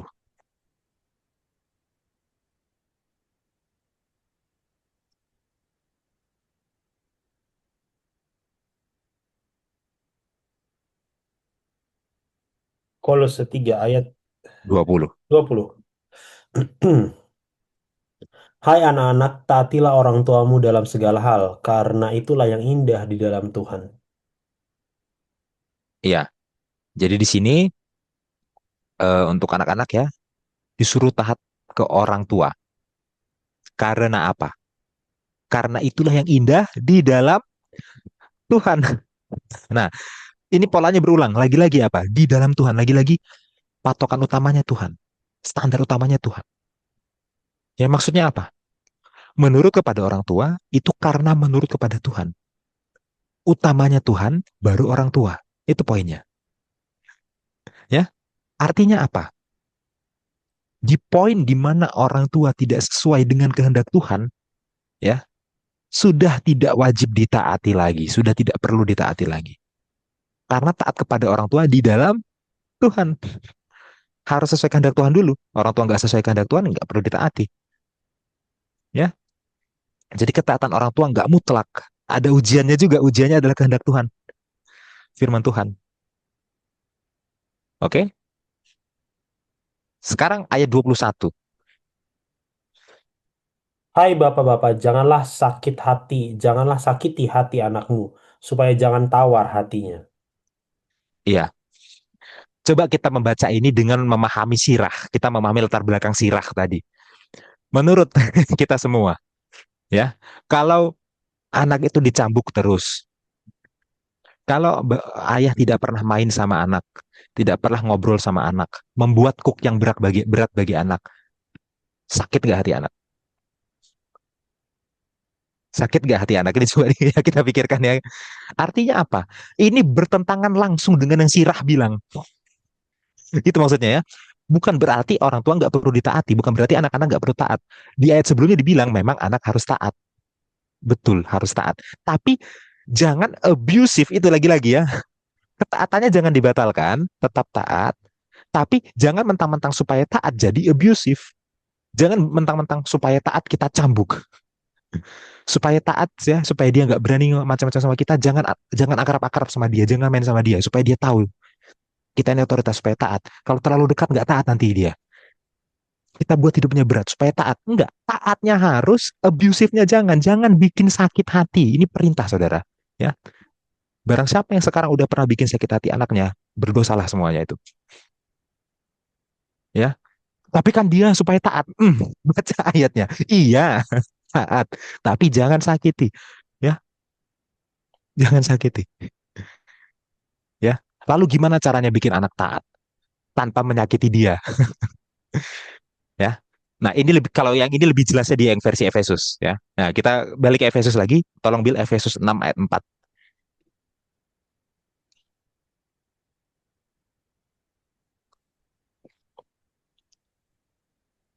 Efesus. Efesus berapa? 6. 6 ayat 4. Oke. Dan kamu bapak-bapak janganlah bangkitkan amarah di dalam hati anak-anakmu, tetapi didiklah mereka di dalam ajaran dan nasihat Tuhan. Ini kuncinya. Kuncinya bukan cambuk, bukan jangan diajak main ya, supaya dia nggak terlalu merasa deket nanti dia jadi berani, jangan diajak main, bukan itu. Jangan kita berat hidupnya, kita bikin berat hidupnya supaya dia taat. Bukan itu kuncinya. Kuncinya adalah didiklah mereka di dalam ajaran dan nasihat Tuhan. Kuncinya ajak Bible study, itu kuncinya supaya anak taat, saudara. Ya, didiklah mereka dalam ajaran dan nasihat Tuhan. Ajaran dan nasihat Tuhan ada di mana? Ada di sini. Ya, di layar juga ada sih yang versi online-nya. Ya, tapi maksudnya ada di Alkitab, itu maksud saya. Ya, jadi jangan pikir supaya anak taat harus harus sekeras apa. Mau sekeras apapun ya, Bapak Ibu ini ya, kalau nggak pernah Bible study bersama di rumah, ya nggak akan nurut. Nggak akan nurut. Ya. Dan yang kedua, orang tuanya pun harus di dalam Tuhan. Itu sebenarnya kunci utamanya juga ya. Jadi bukan hanya ajak Bible study, contohkan yang kamu ajarkan itu. Contohkan yang kamu ajarkan itu, ya. Setelah Bible study, kita dapat ajaran. Oh iya, menguduskan hari Sabat. Kita ajarkan ke anak, ya. Orang tuanya nonton film hari Sabat, ya. Nah, gimana anak bisa nurut untuk menguduskan hari Sabat waktu dia lihat orang tuanya nonton film hari Sabat? Contoh gitu. Ya. Jadi yang pertama ajarkan Alkitab, yang kedua contohkan kehidupan Alkitab kepada anak supaya anak lihat, ya, dan bahkan anak lebih banyak melihat daripada dengar nasihat sebenarnya. Ya, di usia-usia awalnya, ya. Ya, saya sebenarnya agak sok tahu sih ini sebenarnya karena saya juga belum benar-benar tahu ya, tapi kira-kira begitu yang saya baca ya. Ya, jadi itu sebenarnya. Jadi jangan lagi berpikir kunci ketaatan anak itu ada di main-main keras tadi ya. Kita kasih keras gitu ya. Main-main keras. Ya, kuncinya adalah ajarkan Alkitab, diskusikan Alkitab dan contohkan praktek kehidupan Alkitab. Itu ya. Ya, tentunya kalau di masalah prakteknya lebih kompleks dari itu, tapi ini prinsipnya ya. Ini prinsipnya. Oke, sampai di sini Bill, silakan tanggapannya. Iya, menurut saya ini udah sangat lengkap ya. Saya akan kasih satu kutipan untuk kita. Oke, Agak panjang saudara, tapi saya rasa semua orang tua harus melihat ini. Ya. Ini dari In Heavenly Places halaman 208. Orang tua hendaknya bersatu dalam iman mereka, agar mereka dapat bersatu dalam upaya membesarkan anak-anak mereka dalam kepercayaan akan kebenaran. Secara khusus, ibu memiliki tanggung jawab untuk membentuk pikiran anak-anak kecil. Itu ibu ya. Jadi bersatu kan artinya suami dan istri Hmm, bersatu gitu kan. hmm, Jadi ibu memiliki tanggung jawab untuk membentuk pikiran anak-anak kecil. Sekarang bapak. Urusan bisnis seringkali membuat ayah jauh dari rumah dan mencegahnya untuk mengambil bagian yang sama dalam mendidik anak-anak. Tapi kapanpun ia bisa, ia harus bersatu dengan ibu dalam pekerjaan ini. Biarlah orang tua bekerja bersama-sama, menanamkan prinsip-prinsip kebenaran ke dalam hati anak-anak mereka. Terlalu sedikit pekerjaan nyata yang telah dilakukan dalam mempersiapkan anak-anak kita untuk ujian yang harus dihadapi semua orang dalam hubungan mereka dengan dunia dan pengaruhnya. Mereka belum dibantu sebagaimana mestinya untuk membentuk karakter yang cukup kuat untuk menolak keadaan dan berdiri teguh untuk prinsip-prinsip kebenaran. Dalam masalah-masalah mengerikan yang dihadapi semua orang yang setia kepada perintah Allah dan kesaksian Yesus Kristus. Allah ingin kita mengalihkan pandangan kita dari kesia-siaan, kesenangan, dan ambisi dunia dan mengarahkannya pada upah yang mulia dan kekal bagi mereka yang berlari dengan sabar dalam perlombaan yang ditetapkan di hadapan mereka dalam Injil. Ia ingin kita mendidik anak-anak kita untuk menghindari pengaruh yang akan menjauhkan mereka dari Kristus.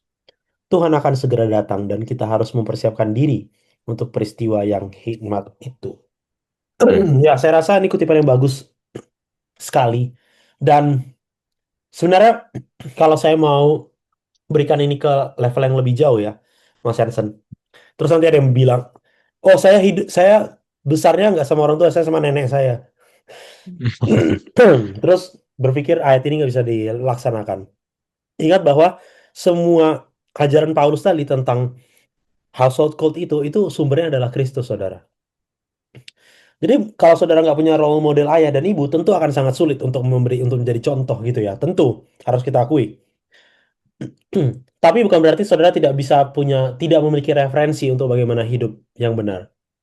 Karena kalaupun saudara punya orang tua, bapak dan ibu, orang tua saudara itu juga harus mencontoh Kristus kan pada akhirnya. Iya, iya, Jadi ayat ini bahkan kutipan ini itu berlaku bagi semua orang, bahkan bagi mereka yang mungkin tidak diasuh oleh orang tuanya atau mungkin orang tuanya tidak ada, setengah atau dua-duanya nggak ada, gitu ya. Dan positifnya adalah saudara kalau seperti itu saudara juga akan menjadi orang tua kan pada akhirnya nanti. Jadi saudara tetap harus menuruti ini juga supaya saudara menjadi contoh yang baik bagi anak saudara, gitu. Dan menurut saya itu ya, itu eh, itulah perbedaannya tulisan Paulus ini ya yang mana adalah Tuhan ya dengan era sezamannya gitu. Karena contohnya adalah Kristus dan Kristus itu kan eternal gitu. Maksudnya firman itu kan selamanya dan tidak lekang oleh waktu gitu. Jadi iya. jadi mereka yang menjadi orang tua, mereka menjadi anak, yang mana saya percaya semua di sini adalah anak karena semuanya lahir dari orang tua gitu ya. Itu selalu punya referensi yang kekal tentang bagaimana bersikap dalam rumah tangga. Dan referensi yang bukan hanya kekal tapi tidak pernah salah. Nah, pertanyaannya, kalau semua orang dalam rumah tangga, dalam konfigurasi ini, orang tua anak gitu ya, suami istri melakukan yang kita pelajari hari ini, ya betapa indahnya rumah tangga itu kan. Dan ya itulah tujuan kita, saya rasa untuk belajar firman ini. Mungkin itu, Mas Hansan. Oke ya. Ini menarik ya untuk kita laksanakan ya. Tentu ada hal-hal di masa lalu yang tidak bisa diubah ya, tapi firman ini Iya, yang kita pelajari sekarang ini untuk kedepannya bagaimana kita untuk melakukannya ya. Karena yang lalu memang tidak bisa dirubah ya, gitu. Oke, kita lanjutkan ke bagian selanjutnya. Tadi sudah suami istri, sudah orang tua anak, apalagi bilang kurang. suami istri, orang tua anak, majikan budak. Ya, majikan budak ya. Nah, tentu ini nggak sama persis dengan zaman sekarang. Karena tadi kita pelajari dulu budak itu hamba itu ya, itu bagian dari rumah tangga. Sekarang sekarang nggak bener-bener hamba ya, sekarang itu lebih ke pekerja konsepnya Hmm. ya, dan nggak selalu benar-benar bisa diaplikasikan tuh jadi bagian dari rumah tangga. Ya, di sebagian kasus iya memang ada pekerja yang jadi bagian dari rumah tangga ada, tapi nggak Ya. selalu seperti itu. Ya, jadi kasusnya nggak sama persis Itu, tapi prinsipnya mungkin ya, prinsipnya nanti bisa kita ambil. Prinsipnya sama meskipun kasusnya nggak sama persis, budayanya nggak sama persis. Gitu ya. Ya, tolong Bill, Sirah lagi-lagi ya. Sirah 33 ayat 25 sampai 30.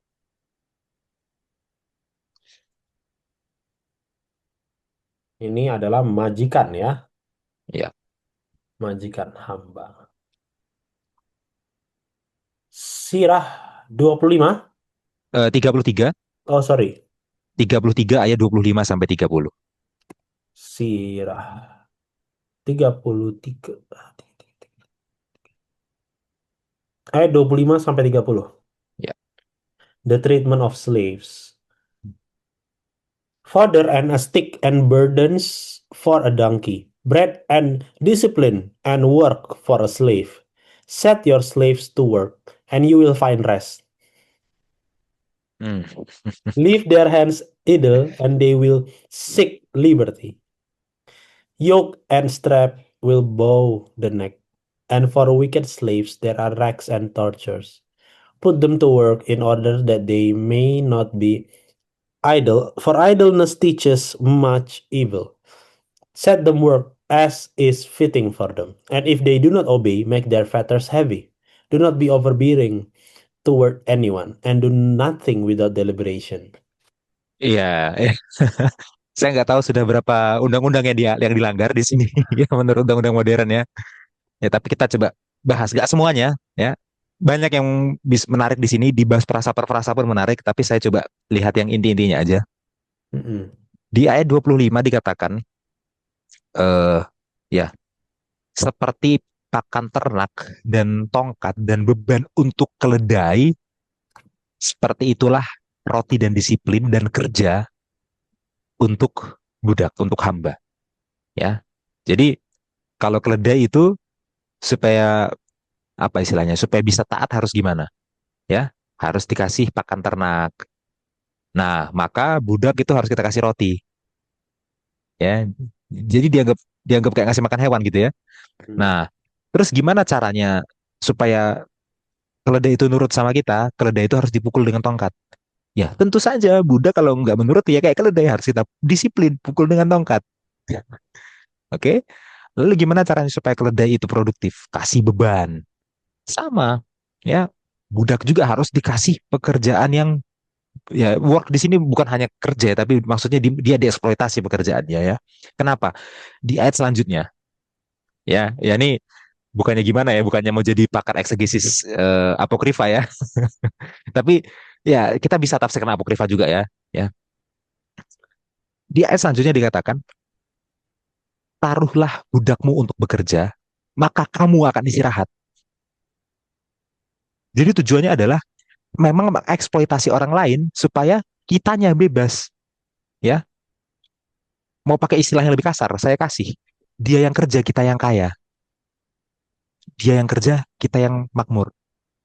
Dia yang berkeringat, kita yang makan. Itu maksudnya. Ya, kalimat selanjutnya lebih ngeri lagi. Biarkan tangan mereka berhenti, idle ya, dan mereka akan cari kebebasan. Jadi kalau bisa jangan ada istirahatnya. Kalau mereka sempat istirahat, mereka akan sempat berpikir, dan mereka kalau udah sempat berpikir cari kebebasan, ya makanya balik ke ayat sebelumnya, bikin aja kayak keledai, ya kasih makan, pukulin, kasih Mm. kerja banyak.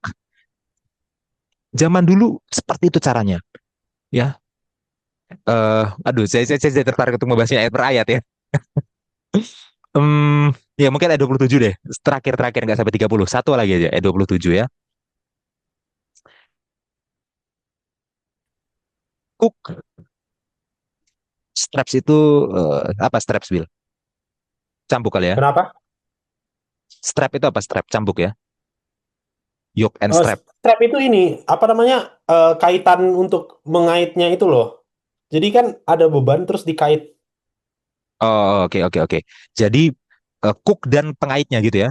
Iya, kayak kalau nggak Oh. salah gitu ya. Bisa jadi saya salah tapi kalau nggak salah itu karena itu cook dan strap will bow the neck. Jadi dia Oke. nanti kayak gini, bow the neck. Oh, oke oke. Ini tentu perumpamaannya dari lembu ya, dari Dari lembu. lembu ya, pemukaman dari yang Ya, tadi itu, keledai itu. ya. Jadi lembu kalau dikasih cook dan strap ya, itu akan tunduk. Nah, gimana caranya bikin budak itu tunduk? Ya, tentu saja dengan rak penyiksaan dan Hmm. apa itu? Ada Tor- racks and torture ya, ya. Dengan racks dan penyiksaan gitu ya, gitu. Jadi kalau lembu supaya tunduk itu harus dikasih cook, ya. Budak itu harus disiksa. Itu cooknya dia supaya dia tunduk. Itu udah menjadi pola pandang umum di zaman itu, hmm. ya. Apakah zaman ini masih ada yang berpikiran seperti ini? Hehehe. Mungkin mekanismenya beda ya, mekanismenya beda.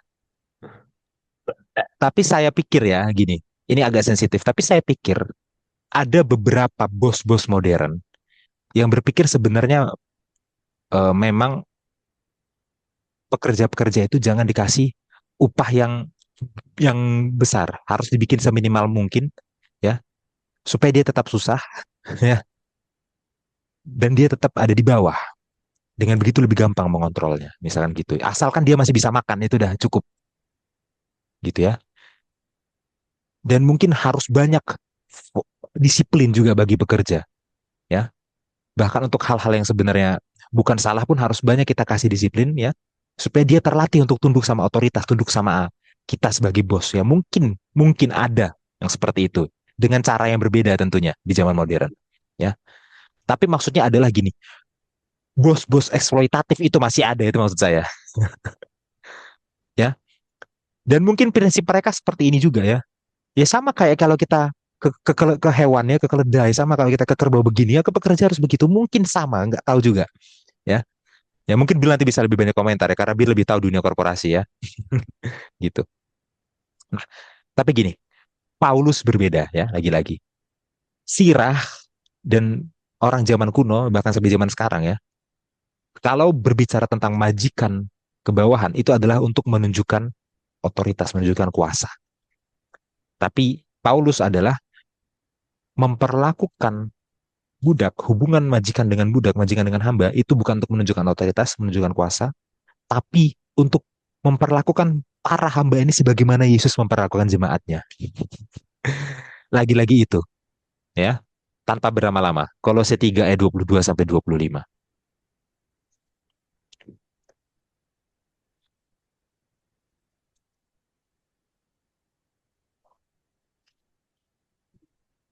Kalau setiga ayat 25. 22 sampai 25. 22 sampai 25. Hmm. Hai hamba-hamba, taatilah Tuanmu yang di dunia ini dalam segala hal. Jangan hanya di hadapan mereka saja untuk menyenangkan mereka, melainkan dengan tulus hati karena takut akan Tuhan. Apapun juga yang kamu perbuat, perbuatlah dengan segenap hatimu, seperti untuk Tuhan dan bukan untuk manusia. Kamu tahu bahwa dari Tuhanlah kamu akan menerima bagian yang ditentukan bagimu sebagai upah. Kristus adalah Tuhan dan kamu dan kamu hambanya.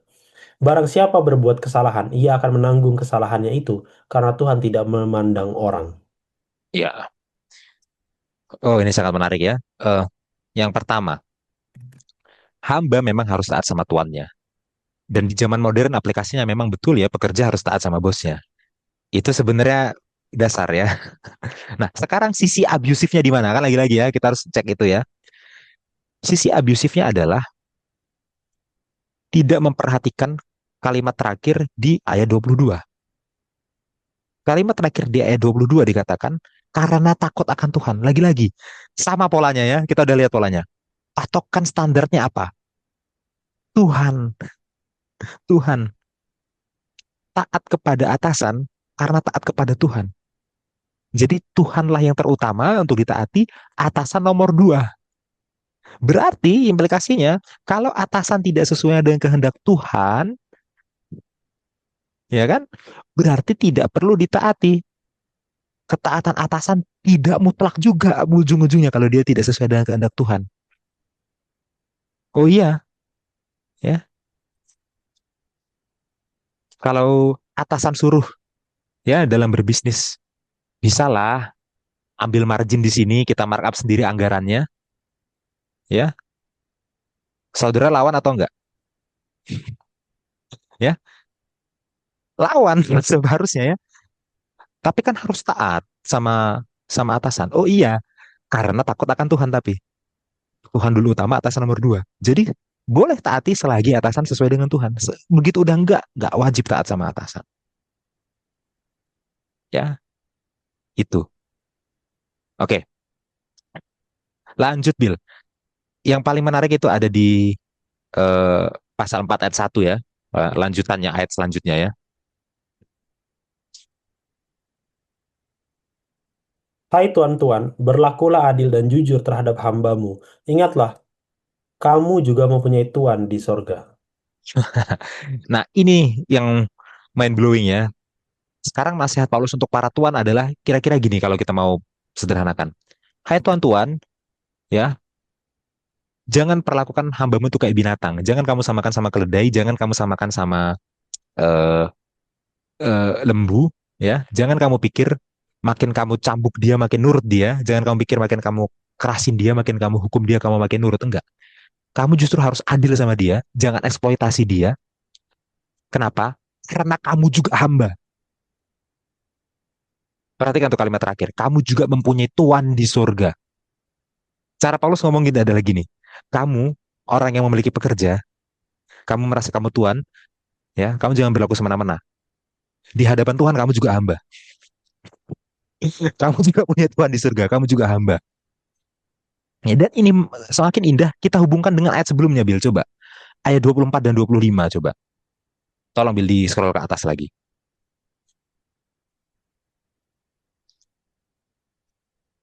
Ya kan? Ini saya baca lagi ya, ayat 24. Kamu tahu bahwa dari Tuhanlah kamu akan menerima bagian yang ditentukan bagimu sebagai upah.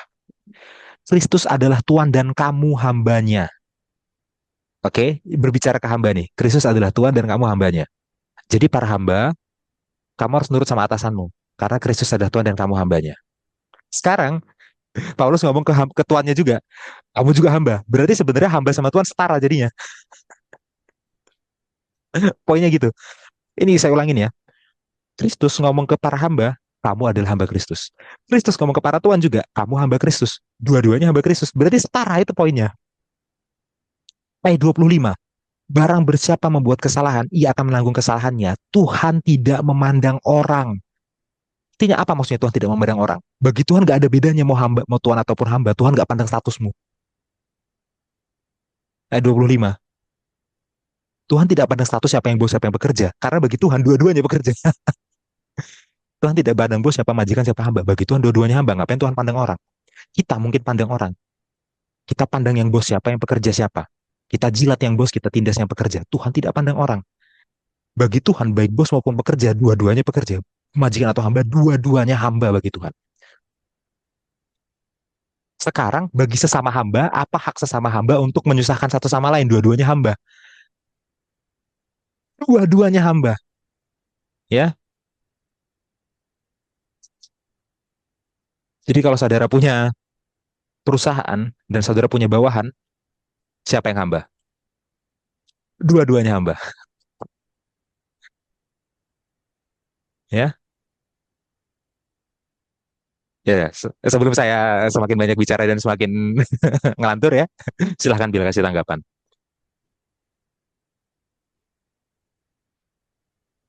Iya, iya dan ya ini sangat susah sekali saya rasa untuk dilakukan.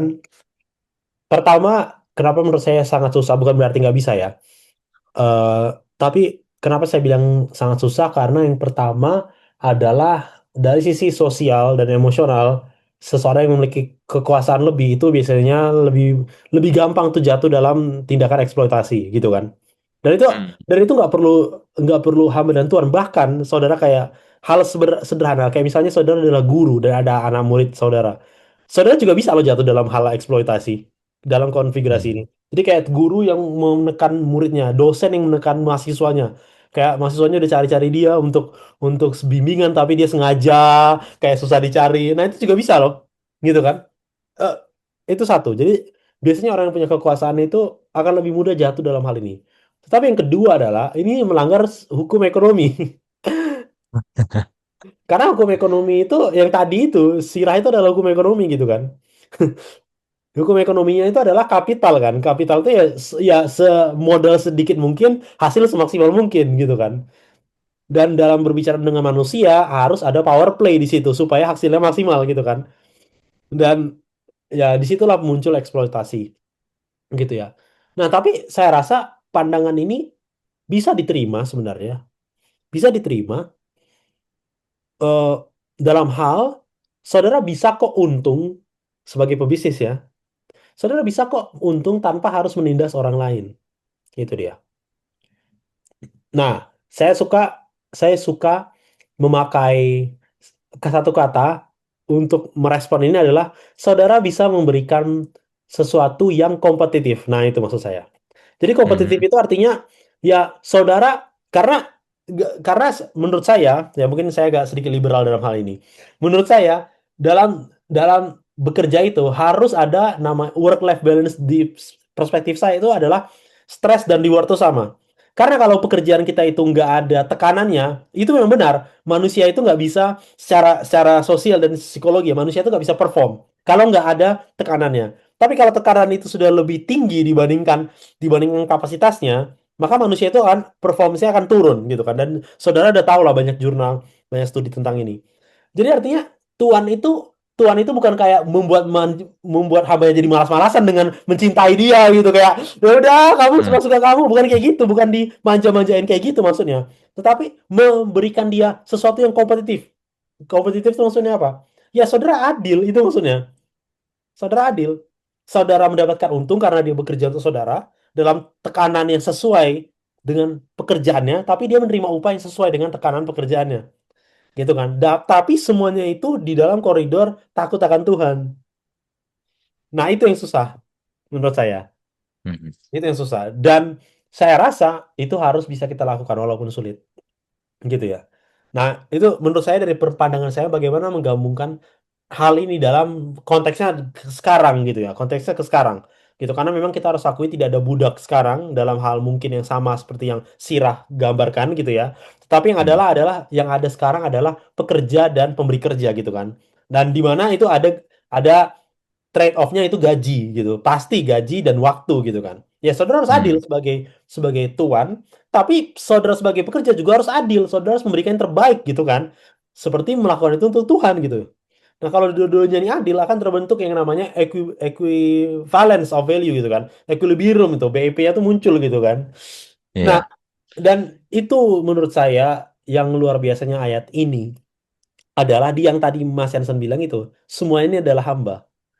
Coba saudara pikir ya, kalau dibilangin abstrak saja, mungkin saudara nggak akan benar-benar dalami. Tapi coba saudara pikir, kalau misalnya saudara punya bisnis dan saudara adalah hambanya Tuhan, apa maksudnya hambanya Tuhan coba? Apa maksudnya? Kalau aku bilang Mas Yansan, saya adalah hambanya Tuhan, itu maksudnya apa? Saya itu Eh, apanya Tuhan? menurut pada Tuhan, pelayannya Ya Tuhan. benar, benar, benar kan? Saya itu menurut Hmm. kepada Tuhan. Menurut kepada Tuhan. Artinya, kalau bisnis saya itu tidak menurut kepada Tuhan, saya bukan hambanya Tuhan dong. Mm-mm. Iya kan? Jadi ini bukan Iya. cuma bukan cuma termasuk menurut saya ya, ayat ini tidak boleh dipahami hanya termasuk konfigurasi pekerja saja. Tapi juga konfigurasi di luar itu di mana si tuannya nih harus memberikan akses kepada para hambanya untuk mengenal Tuhan. Hmm. Karena si tuannya ini adalah hambanya Tuhan. Jadi kalau tuannya ini menurut kepada Tuhan, akan dilihat oleh hambanya, oh Tuhan saya ini menurut kepada Tuhan, makanya saya akan menurut dia karena dia menurut kepada Tuhan. Sama kayak konfigurasi orang tua anak tadi. Kayak orang tuanya harus menurut kepada anak, Eh. kepada Tuhan, supaya dia bisa berikan contoh kepada anaknya. Jadi Hmm. kalau kalau tuannya mau merekrut orang yang jujur, dia harus jujur dulu kepada Tuhan. Iya. Dia harus bayar perpuluhan Iya. dulu kepada Tuhan. Dia harus bayar persembahan dulu, harus memberikan persembahan. Kalau dia mengajarkan kerelaan hati kepada pekerjanya, dia harus rela hati dulu kepada Tuhan. Dia harus menginjil dulu. Nah, jadi ini bukan menurut Hmm. saya kalau ini benar-benar dipahami, Tuhan ini akan menjadi penginjil dan hambanya ini akan melihat, oh ternyata ini Tuhan ini adalah agama yang Tuhan saya sembah. Makanya dia bisa seperti Hmm. ini orangnya. Wah, saya maulah menurut dia. Dan para Tuhan yang punya bisnis ini akan menjadi saluran berkat, bukan hanya berkat secara moneter karena ini adalah konfigurasi pekerja, tapi juga berkat spiritual karena dia memberikan pelajaran firman, mungkin secara praktiknya kepada para hambanya. Makanya tadi aku tuh waktu aku baca, waktu belajar ayat 25 ini, semuanya adalah hamba Tuhan. Berarti kan sebenarnya semuanya ini adalah pengikut Tuhan gitu. Semuanya ini Hmm. adalah pengikut Tuhan, bukan hanya dalam hal pengikut kayak melakukan hal yang baik, tapi bahkan mengikuti firman-Nya Tuhan gitu. Nah, menurut saya itu sih, sorry agak panjang Mas Hansen, tapi itu Ya, yang aku dapat ya dari ayat ini. Ini bagus banget ayatnya. ya, memang beda ya kalau orang perusahaan yang ngomong ya. Enggak lah. Iya, dan memang tentunya itu betul ya. Memang sebagai para bos ya, kalau memang yang jadi bos ya, eh, ya memang harus membawa bawahannya kepada Tuhan ya. Jadi itu ya kesimpulannya juga ya, Iya. eh, harus menginjil kepada bawahannya ya. Itu. Oke, kita lanjutkan Bill. Atau ada Ya, kutipan oke. dulu? Enggak, lanjut. Lanjut. Oke, lanjutkan di Kolose 4 eh, ayat 2. Oke. Kolose 4 ayat 2. Bertekunlah dalam doa dan dalam pada itu berjaga-jagalah sambil mengucap syukur. Ya. Nah, sekarang akhirnya sudah lebih umum ya, sudah lebih ke jemaat sekarang akhirnya.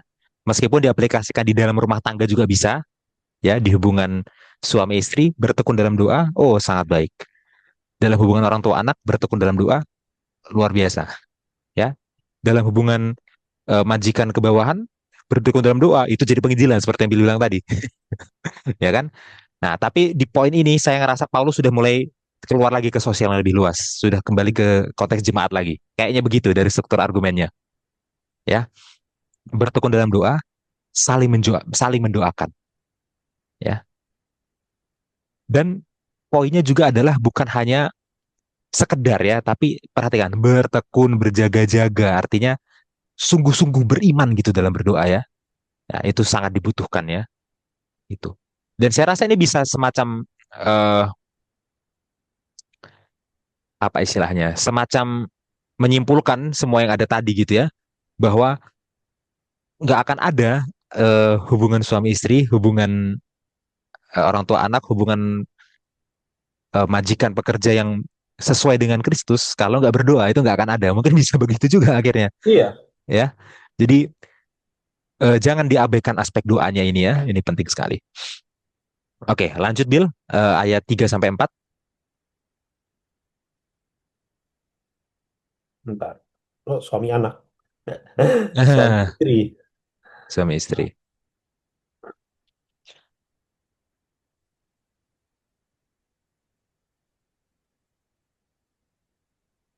Ayat 3 sampai 4. Ya. Berdoa, berdoa jugalah untuk kami, supaya Allah membuka pintu untuk pemberitaan kami, sehingga kami dapat berbicara tentang rahasia Kristus, yang karenanya aku dipenjarakan. Dengan demikian, aku dapat menyatakannya sebagaimana seharusnya. Oke, kalau di ayat 2 Paulus minta didoakan. Sorry, Paulus menyuruh orang Kolose berdoa di ayat 2 ya. Di ayat 2 Paulus menyuruh orang Kolose berdoa. Di ayat 3 sampai 4 sekarang Paulusnya yang minta didoakan. Ya, kenapa Paulus butuh didoakan? Ya, kembali ke pelajaran pertama ya, pelajaran sekitar 3 bulan lalu itu. Ya, Paulus lagi di penjara. Jangan lupa itu loh ya. Itu masih masih berlaku pelajaran itu. Paulus sedang di penjara. Ya, Paulus sedang tidak bisa pergi kemanapun untuk menginjil. Dia butuh didoakan supaya terbuka pintu bagi dia, ya, supaya terbuka pintu, terbuka kesempatan, terbuka jalan bagi Paulus untuk menginjil. Ya, supaya Paulus berbicara tentang rahasia Kristus itu. Apa rahasianya? Cek pelajaran sebelumnya, ya. Sebenarnya bisa dibahas sekarang, tapi udah bukan waktunya lagi ya. Kalau kita bahas sekarang berarti saudara nggak belajar pelajaran sebelumnya. Oke? Iya. Ya, jadi rahasia di sini harusnya udah tahu apa maksudnya. Ya, Paulus minta didoakan supaya dia bisa menginjil, supaya dia bisa membagikan rahasia Kristus. Nah, kalau orang di penjara nggak bisa pergi kemana-mana, dia menginjilnya ke siapa? Ya ke orang-orang di penjara itu, ke sesama tawanan, itu yang pertama, atau ke pegawai-pegawai penjara. Ya, makanya di ayat 4 Paulus melanjutkan, dengan demikian aku dapat menyatakannya sebagaimana seharusnya. Maksudnya, dengan demikian Paulus bisa berbicara dengan tepat, dengan baik, bisa menyampaikan dengan baik kepada orang-orang di penjara ini ya tentang rahasia Kristus itu. gitu ya. Jadi Paulus sebenarnya minta didoakan ya supaya dia punya hikmat ya, bukan hanya menyampaikan apa yang benar tapi dia bisa menyampaikannya dengan cara yang benar supaya bisa menjangkau orang-orang di penjara ini ya. Doakan supaya penginjilan kami di penjara berhasil supaya aku menginjil dengan baik. Nah, itu maksud Paulus ya. Ya. Bahkan di momen seperti ini dia masih memikirkan penginjilannya, itu yang paling utama ya. Oke, lanjut. Bill, silakan tanggapannya. Iya. Nah, ya ini ya memang ini udah mau mendekati penutup ya. Jadi jadi kerasa vibe-vibe penutup ya. Vibe-vibe penutupnya. Ya. Nah, dia minta untuk didoakan ya. Dan tadi saya suka komentarmu yang menyimpulkan ayat sebelumnya ya. Ya, karena kita harus sadar bahwa walaupun Paulus sudah bilang prinsip idealnya gitu ya, prinsip ideal Kristus dalam hal tadi yang semua kita bahas, tapi manusia itu kan punya punya kemampuannya sendiri untuk memilih gitu ya. Dan dalam hubungan itu kadang-kadang nggak semulus prinsipnya gitu. Sehingga perlu doa Mhm. setiap hari, menurut saya itu. Dan dan unik dia juga menyambungkannya ini dengan penginjilan ya. Jadi seolah-olah yang tadi itu tidak terpisah dalam aspek penginjilan gitu kan. Orang tua Mhm. dan anak, suami istri, apa hak pekerja dan majikannya itu tidak terpisah dengan penginjilan gitu. Jadi kalau kamu mau penginjilanmu sukses, bisa saya simpulkan adalah kamu juga harus punya rumah tangga yang sehat gitu kan, supaya kamu bisa menginjil dengan sehat gitu. Tapi kuncinya adalah doa, doa, doa gitu ya. Didoakan karena manusia itu terbatas, manusia itu tidak tidak semulus itulah dalam hubungan gitu ya. Hubungan apapun dalam konteks ini, apalagi dalam penginjilan gitu kan. Dan dalam hal ini Paulus saja mengalami tekanan kan karena dia penjara gitu, jadi memang benar-benar gak mulus. Tapi yang hebatnya tadi Mhm. yang Mas Yansen bilang itu ya, walaupun dia dalam penjara, dia masih pikir loh penjara ini apa yang bisa saya lakukan untuk menginjil ya. Ya nggak banyak orang kayak gitu saudara. Dan ya semoga kita punya semangat yang sama ya dengan Paulus, mungkin itu. Oke, oke. Ada kutipan Bill untuk bagian ini? Enggak. Enggak. Oke, lanjut ya. Ayat 5 Bill. Hiduplah dengan penuh hikmat terhadap orang-orang luar, pergunakanlah waktu yang ada. Nah, ini ya. Hiduplah dengan penuh hikmat ya dengan orang-orang luar. Nah, ini kan konteksnya tadi nasihatnya ke jemaat. Berarti orang luarnya adalah orang yang di luar jemaat. Hmm.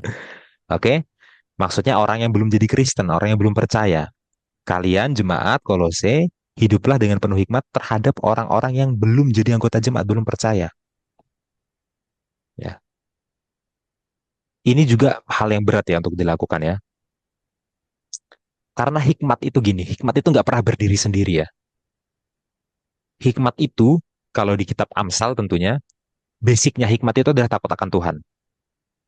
Jadi hikmat itu pada dasarnya adalah menuruti perintah Tuhan. Itu hikmat. Ya, tapi nggak cukup sampai di situ. Itu baru dasarnya. Kelanjutannya adalah hikmat itu menuruti perintah Tuhan dengan cara yang tepat dan menyampaikannya di waktu yang tepat. Ya, kalau menurutnya itu jelas sudah wajib. Takut akan Tuhannya sudah wajib. Ya, tapi harus ketambahan cara yang tepat, waktu yang tepat juga. Ya, dengan hubungannya bagaimana berinteraksi dengan orang yang belum percaya. Sekarang, cara kita di luar berhadapan dengan orang belum percaya, orang-orang luar kita bilang, apakah itu sudah berhikmat atau belum? Kan? Karena kadang-kadang kita Kristen di gereja di luar nggak Kristen gitu ya. Ya, ya mungkin mungkin ini agak sedikit sensitif ya. Ya tapi saya tahu lah memang di kalangan orang muda ada yang di luarnya itu memang merokok dia, ya kan? Itu ada. Ya, pelayanan ke sana ke sini, ya aktif sekali, tapi di luar merokok, ya. Itu akan jadi batu sandungan karena begitu mereka tahu, ya, ada yang merokok, ya, pandangan mereka terhadap ajaran Advent itu pasti berubah. Oh, ternyata nggak seketat itu kok, ternyata bisa kok, ada kok yang begini, ada kok yang bisa merokok. Dan itu akan menyulitkan teman-teman yang lain yang berusaha untuk tidak merokok. Ya kan? Ya, bayangkan ini ada dalam circle pertemanan ya. Ada dua orang Advent. Saudara bisa bayangkan skenario-nya ada dua orang Advent dalam circle pertemanan. Ya, yang satu merokok, yang satu enggak. Nah, waktu yang satu ini bilang enggak, kamu kenapa enggak merokok? Iya, karena aku Advent. Loh, si ini juga Advent tapi ini merokok.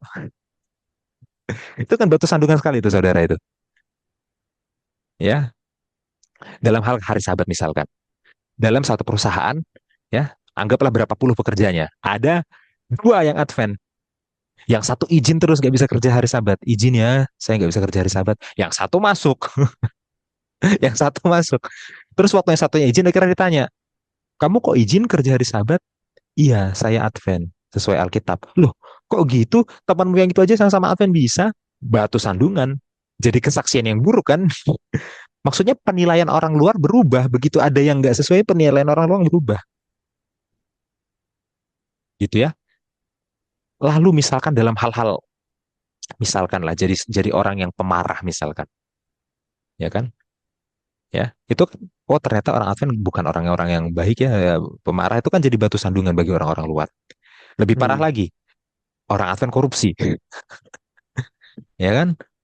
Itu batu sandungan sekali itu, ya. Di luar dilihat ya, akan susah untuk memisahkan ajaran dari pengikutnya ya. Tentu secara logis harusnya jangan disatukan memang ajaran dan pengikutnya. Tapi orang luar gak akan berpikir begitu. Orang luar akan satukan itu, ya. Hmm. Orang Advent selingkuh, nah misalkan gitu lagi, ya. Ya sebenarnya agak malu juga misalkan, ya, ngajak orang ke KKR gitu, ke KKR kita cari kebenaran sementara selingkuh gitu loh. Kebenaran apa yang kamu maksudkan di situ gitu? Apa emangnya ada kebenaran dalam perselingkuhan itu gitu kan? Ya, ya kalau dihubungkan ke menginjil tadi, masa kita berani menginjil sedangkan orang tahu kita itu selingkuh gitu ya? Maksudnya apa gitu loh? Ya, atau kita kita misalkan gini, kita sebagai orang muda nih mau menjelaskan ke rekan-rekan kita tentang Sabat itu yang benar Sabtu bukan Minggu, ya. Tapi di tongkrongan kita merokok. Ya, jadi teman-teman, kalian harus terima kebenaran ini ya, tentang hari Sabat, jangan hari Minggu.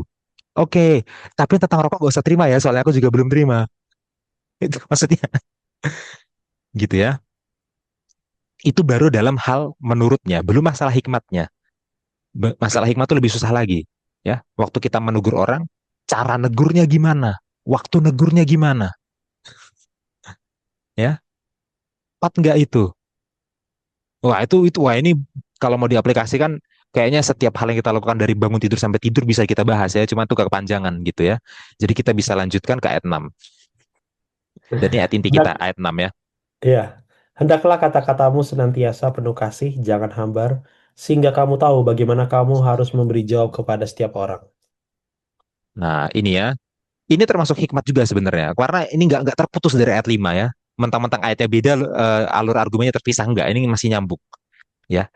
Hikmat dengan orang-orang luar, hikmat di hadapan orang-orang luar itu termasuk dalam berkata-kata. Ini yang saya maksud tadi, ya. Jadi yang pertama tentu tindakannya jangan jadi batu sandungan, kedua kata-katanya juga jangan jadi batu sandungan. Nah, dan terjemahannya kurang nggak salah sih, tapi kurang bagus ya. Coba kita lihat bil bahasa Yunaninya. Oke, 4, 6. Ya, belum kelihatan ya, saya tunggu ya. Oke, sudah kelihatan. Eh, dikatakan seperti ini, hologos humon, kata-kata kalian, pantote, ya, panta harus selalu enhariti dalam haris, ya. Jadi bahasa bahasa Yunaninya itu hariti dari kata haris. Oke. Dan itu sebenarnya kurang tepat diterjemahkan penuh kasih ya. Karena kasih itu bahasa Yunaninya adalah agape. Harusnya adalah ologos humon panto ten agape kalau memang kasih. Tapi di sini bukan kasih. Haris, hariti ya. Hariti itu lebih tepatnya adalah kasih karunia sebenarnya. Jadi hendaklah kata-katamu senantiasa penuh kasih karunia. Dan dalam konteks tertentu, haris itu artinya adalah keramah tamahan. Keramah tamahan. Jadi, hendaklah kata-katamu senantiasa penuh keramah tamahan. Ya, bukan hanya kasih gitu ya, tapi keramah tamahan. Ya, jadi ini lebih lebih spesifik lagi kalau ngomong kasih kan general ya. Ini keramah tamahan. Itu yang pertama. Kita lihat kalimat selanjutnya. Eh, alati ertu menos ya. Alati itu adalah garam. Her Hertumenos itu dibumbui, ya. Alati Hertumenos dibumbui dengan garam, ya. Kalau kalau dibumbui dengan garam artinya tidak hambar, betul ya. Makanya jangan hambar bahasa Indonesianya, ya. Tapi kurang kurang menggambarkan nuansanya. Maksudnya gini, secara ajaran nggak bertentangan, ya. Tentu saja TB nggak bertentangan sama sekali lah secara ajaran terjemahannya, ya. Tapi secara nuansa itu berubah, ya. Kata-katamu harus penuh garam. Lihat Nesby, seasoned with salt, penuh apa dibumbui garam, ya. Berasa, kata-kata itu berasa, ya. Ya tentunya kalau udah kayak gini, ya, nggak nggak ada lagi ya orang yang akan sifat apa misalkan sifatnya itu dia jutek ya, ini bahasanya jutek ke orang lain, ya. Jutek itu nggak berhikmat gitu ya. Ya jadi harus karis, ya, apa kasih karunia ramah tamah, ya, dan harus ada rasanya, nggak dingin dingin, nggak hambar hambar, ya. Saya bisa rasakan itu waktu orang ngomong dia ini jutek ya, nggak ada garamnya gitu ya. Itu kalau sayur air doang itu. Saya bisa rasakan yang kayak gitu kalau orang ngomong, ya. Dan itu bukan hikmat, ya. Itu akan jadi batu sandungan bagi orang luar, serius, ya. Saudara bayangkan itu, ya. Saudara sampaikan ke orang lain, hari Sabat itu ya begini, yang benar begini, begini, begini, begini, sebagai orang yang jutek, ya. Seakan-akan saudara cuma pengen menyalah-nyalahkan mereka, bukan pengen mereka itu jadi benar. Itu ada bedanya loh. Ya, karena kan kadang kan menginjil itu juga ada kadang-kadang gini. Bukan karena pengen supaya orang lain mendapatkan kebenaran dan orang lain selamat juga jadi bersama dengan kita. Ada orang menginjil supaya bisa menunjukkan ke orang lain kalau aku ini lebih hebat loh agamanya. Menunjukkan Kadang-kadang betapa menginjil salahnya kamu. betapa salahnya agama yang kamu percaya dan betapa benarnya yang udah aku ikuti sama ini. Jadi aku superior. Ada yang gitu. Jadi dengan ketus ngomongnya gitu ya, gitu loh. Nah, gimana gimana bisa jadi apa saluran ke orang lain sebagai seorang yang hambar gitu tuh, ya. Tentu saja ajaran-ajaran yang benar itu, ya, itu harus disampaikan dengan kehangatan gitu ya, dengan garam, dengan bumbu, ya, itu, ya. Lalu yang paling terakhir adalah harus memberi bagaimana kamu sehingga kamu tahu bagaimana kamu harus memberi jawab kepada setiap orang. Nah, ini lagi poinnya, ya. Bukan hanya apa yang harus kamu jawab, ya. Kalau apa yang harus kamu jawab, jawablah yang sesuai Alkitab. Itu apa yang harus kamu jawab. Tapi bagaimana? Berarti caranya dong. Siapa yang bilang cara nggak penting? Siapa yang bilang itu? Ya, kan yang aku bilang benar. Waduh, itu hebat sekali kalau ngomong gitu, ya. Ya, sudah ngomong dengan sangat kasar, dengan sangat menghina, kan yang aku bilang benar. Padahal ayatnya bilang bukan isinya, bagaimana. Hikmat itu gitu. Hikmat itu isi itu adalah standarnya itu loh. Tentu isinya harus benar. Tapi hikmat itu melampaui itu. Hikmat itu adalah bagaimana caranya dan di waktu yang tepat juga. Ya, hikmat di hadapan orang-orang tidak percaya itu adalah seperti itu, ya. Ada nggak momen di mana ada orang salah dalam hal eh, doktrin, misalkan kita ketemu orang tidak percaya terus dia salah dan kita merasa oh itu nggak harus dijelaskan sekarang. Ada nggak momen di mana kita nggak harus setiap saat misalkan mereka tiba-tiba bikin sesuatu, oh, itu sebenarnya menurut Alkitab, ada nggak momen di mana harusnya kita nggak kritik di saat itu? Ada nggak momen? Ya ada sebenarnya, ya. Nggak harus setiap ada yang benar kita sampaikan di setiap detik semua hal yang benar gitu loh. Harus tahu situasi juga, ya.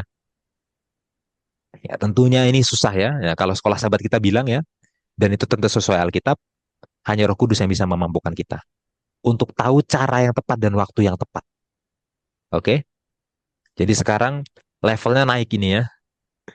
Bukan hanya isinya yang benar, caranya benar, waktunya benar. Roh Kudus yang akan memampukan kita. Makanya harus berdoa tadi di ayat sebelumnya, ya.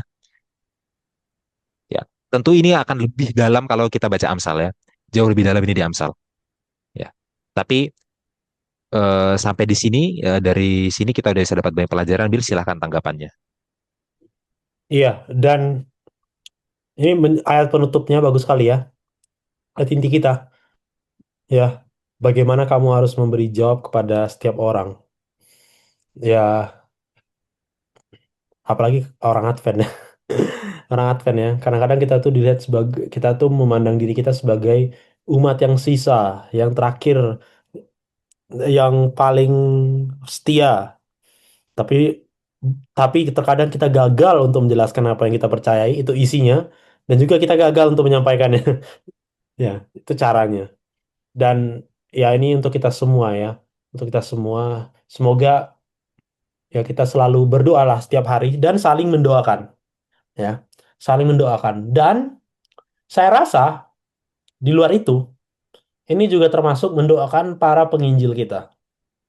Ya jarang kita Iya. mendoakan pendeta kita supaya atau pengkhotbahnya supaya ngomong sesuai dengan firman Tuhan dan cara menyampaikannya benar.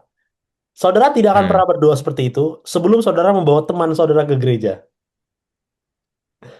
Kalau saudara bawa teman saudara yang buka Advent atau saudara punya kenalan buka Advent atau orang random yang saudara duduk bersama dia yang buka Advent, saudara akan selalu berdoa, semoga ini khotbahnya benar, semoga jangan ada kata-kata yang keliru yang didoakan supaya teman saya ini bisa ngerti supaya ini gitu. Saudara pasti akan mendoakan seperti itu kalau saudara baik ya. Kecuali saudara memang jahat aja. Ya, jadi jadi saya rasa itu poin yang penting ya tadi ya, atau Paulus meminta mendoakan dan refleksinya dengan ini ya. Jadi kita juga harus mendoakan para penginjil kita, para pengkhotbah, para pendeta, siapapun yang membawa firman gitu. Supaya jangan menjadi batu sandungan dan juga kita karena ekspektasinya kita juga adalah pengabar Injil gitu ya. Jadi saya rasa itu Mas Yansen dari saya.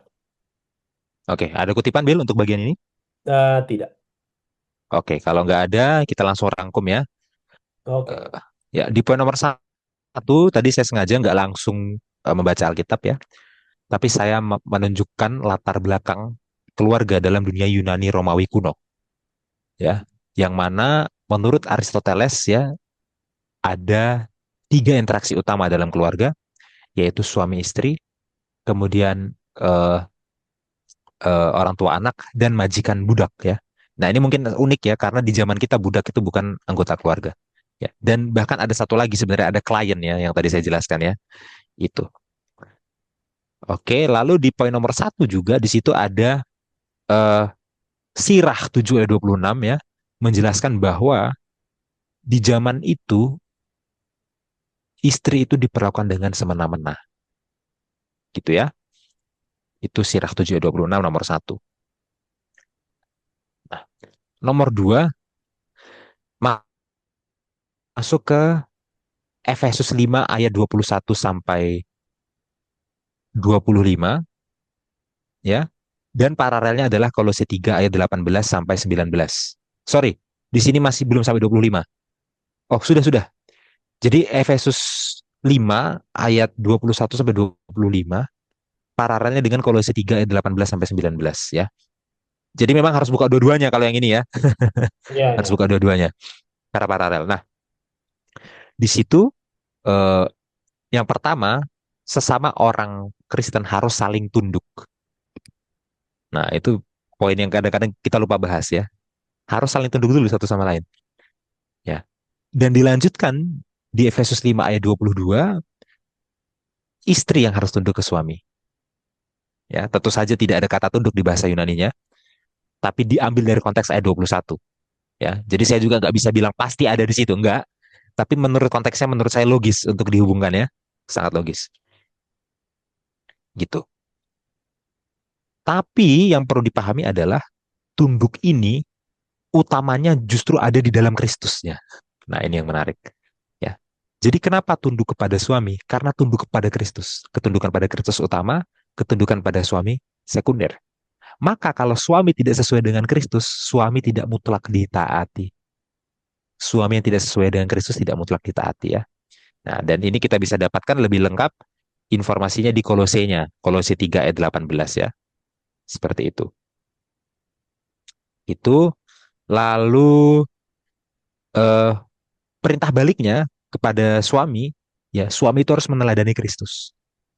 Kristus rela menyerahkan tubuhnya bagi jemaat. Kristus rela mati bagi jemaat. Ya, suami harus menyerahkan diri sepenuhnya bagi istri, rela mati bagi istri. Ya, makanya kalau suami yang selingkuh, suami yang membuat keputusan berdasarkan kepentingan diri sendiri, kesenangan diri sendiri, bukan kesenangan istri ya. Itu nggak mencontoh Kristus ya, suami yang seperti itu ya. Jelas sekali ya, itu. Oh, dan poin terakhir yang jangan lupa ya. Di poin terakhir dikatakan dalam bahasa Yunani ya, saya rasa bahasa Yunani yang terbaik ya. Jangan membuat pahit istri ya. Termasuk jangan jangan melakukan kekerasan, termasuk, tapi itu termasuk hal-hal lain ya. Jangan perlakukan dia semena-mena, jangan diperlakukan seperti pembantu, jangan diperbudak ya. Jangan dibikin pahit hatinya istri itu ya. Itu. Oke. Lanjut poin nomor 3 ya. Poin nomor 3 itu adalah orang tua anak ya. Ya, ini harus masuk ke sirah dulu. Sirah 30 ayat 1 sampai 4 ya.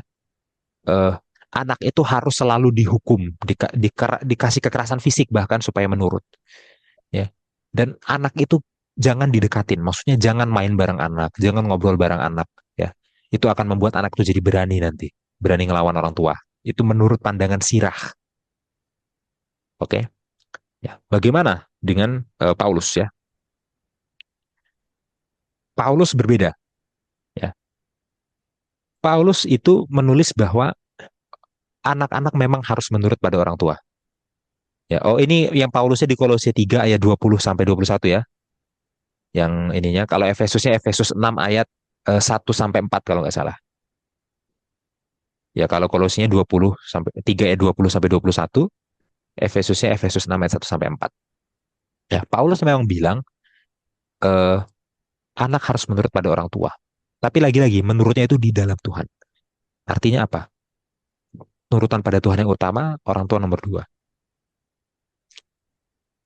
Kalau orang tua tidak sesuai dengan kehendak Tuhan, ya, maka orang tua tidak perlu dituruti.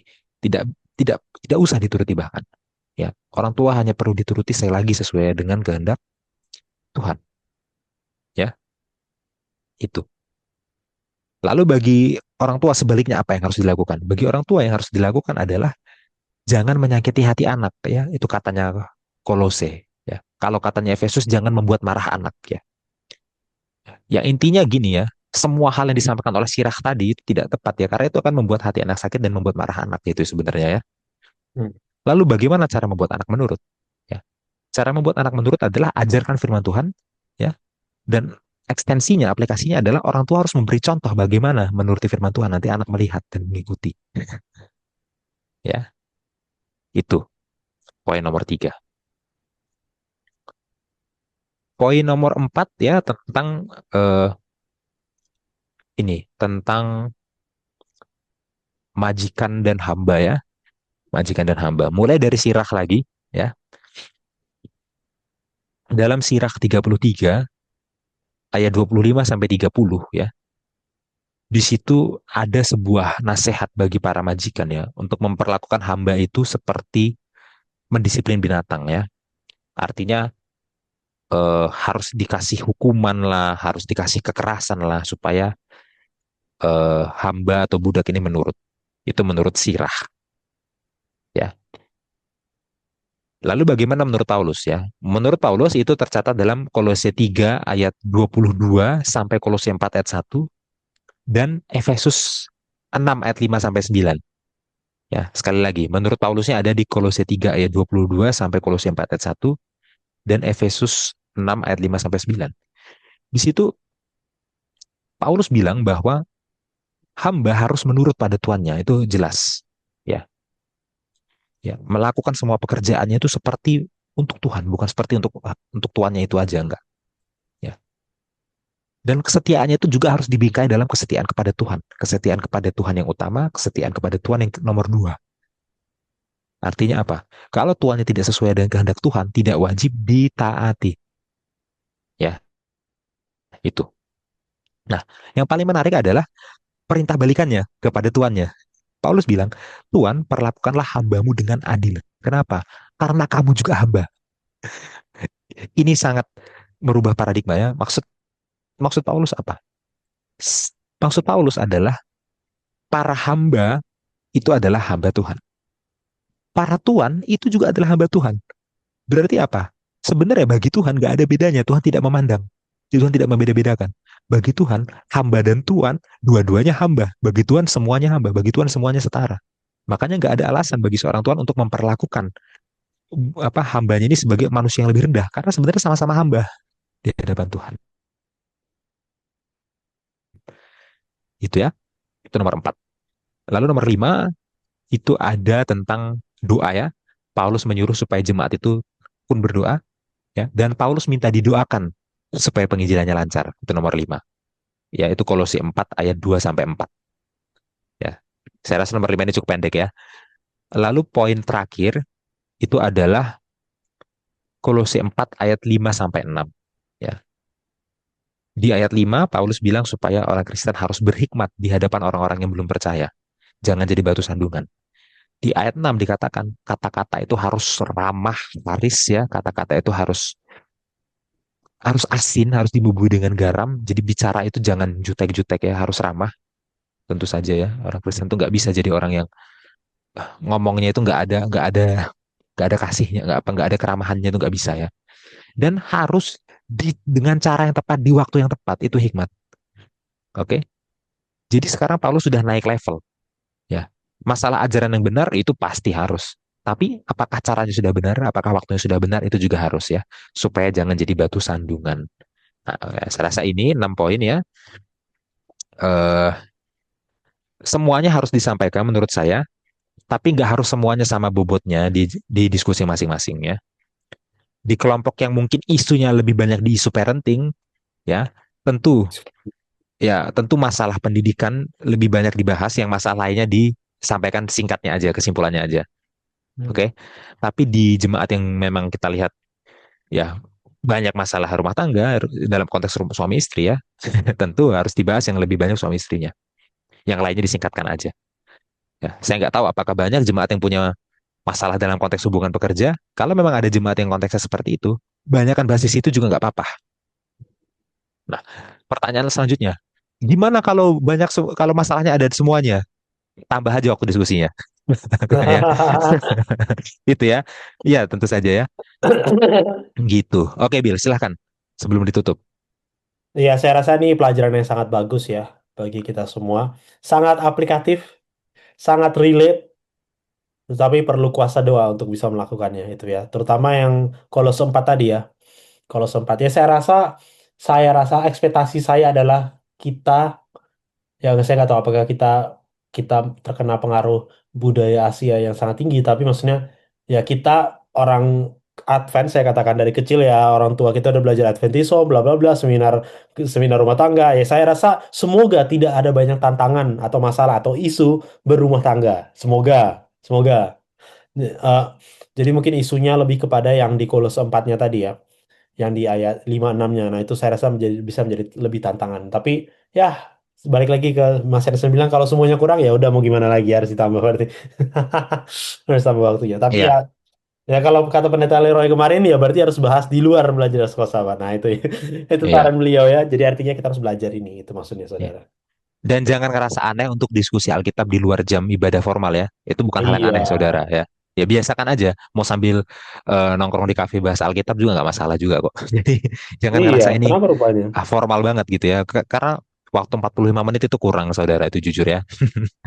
Ya, Tuh. ya kalau 40 menit itu kadang-kadang 40 menit, kadang-kadang 30 menit. Iya, Itu udah pasti iya, kurang. Udah pasti kurang. iya, Baik, mungkin sampai di sini pelajaran sekolah sahabat kita, saudara. Saya akan tutup di dalam doa. Mari kita iya. sama-sama bersatu dalam doa. Oke. Bapa kami di sorga, terima kasih atas firman yang begitu indah. Bagi kami, para anggota keluarga, para pekerja, para pemilik bisnis, dalam berhubungan berjemaat, dalam berhubungan dengan orang yang belum percaya.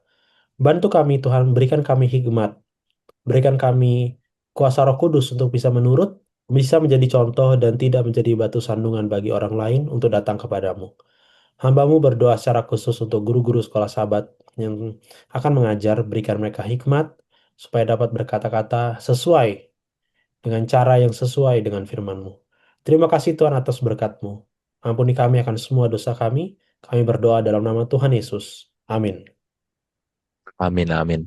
Baik, sampai di sini pelajaran sekolah sahabat kita. Shalom semuanya. Shalom, shalom.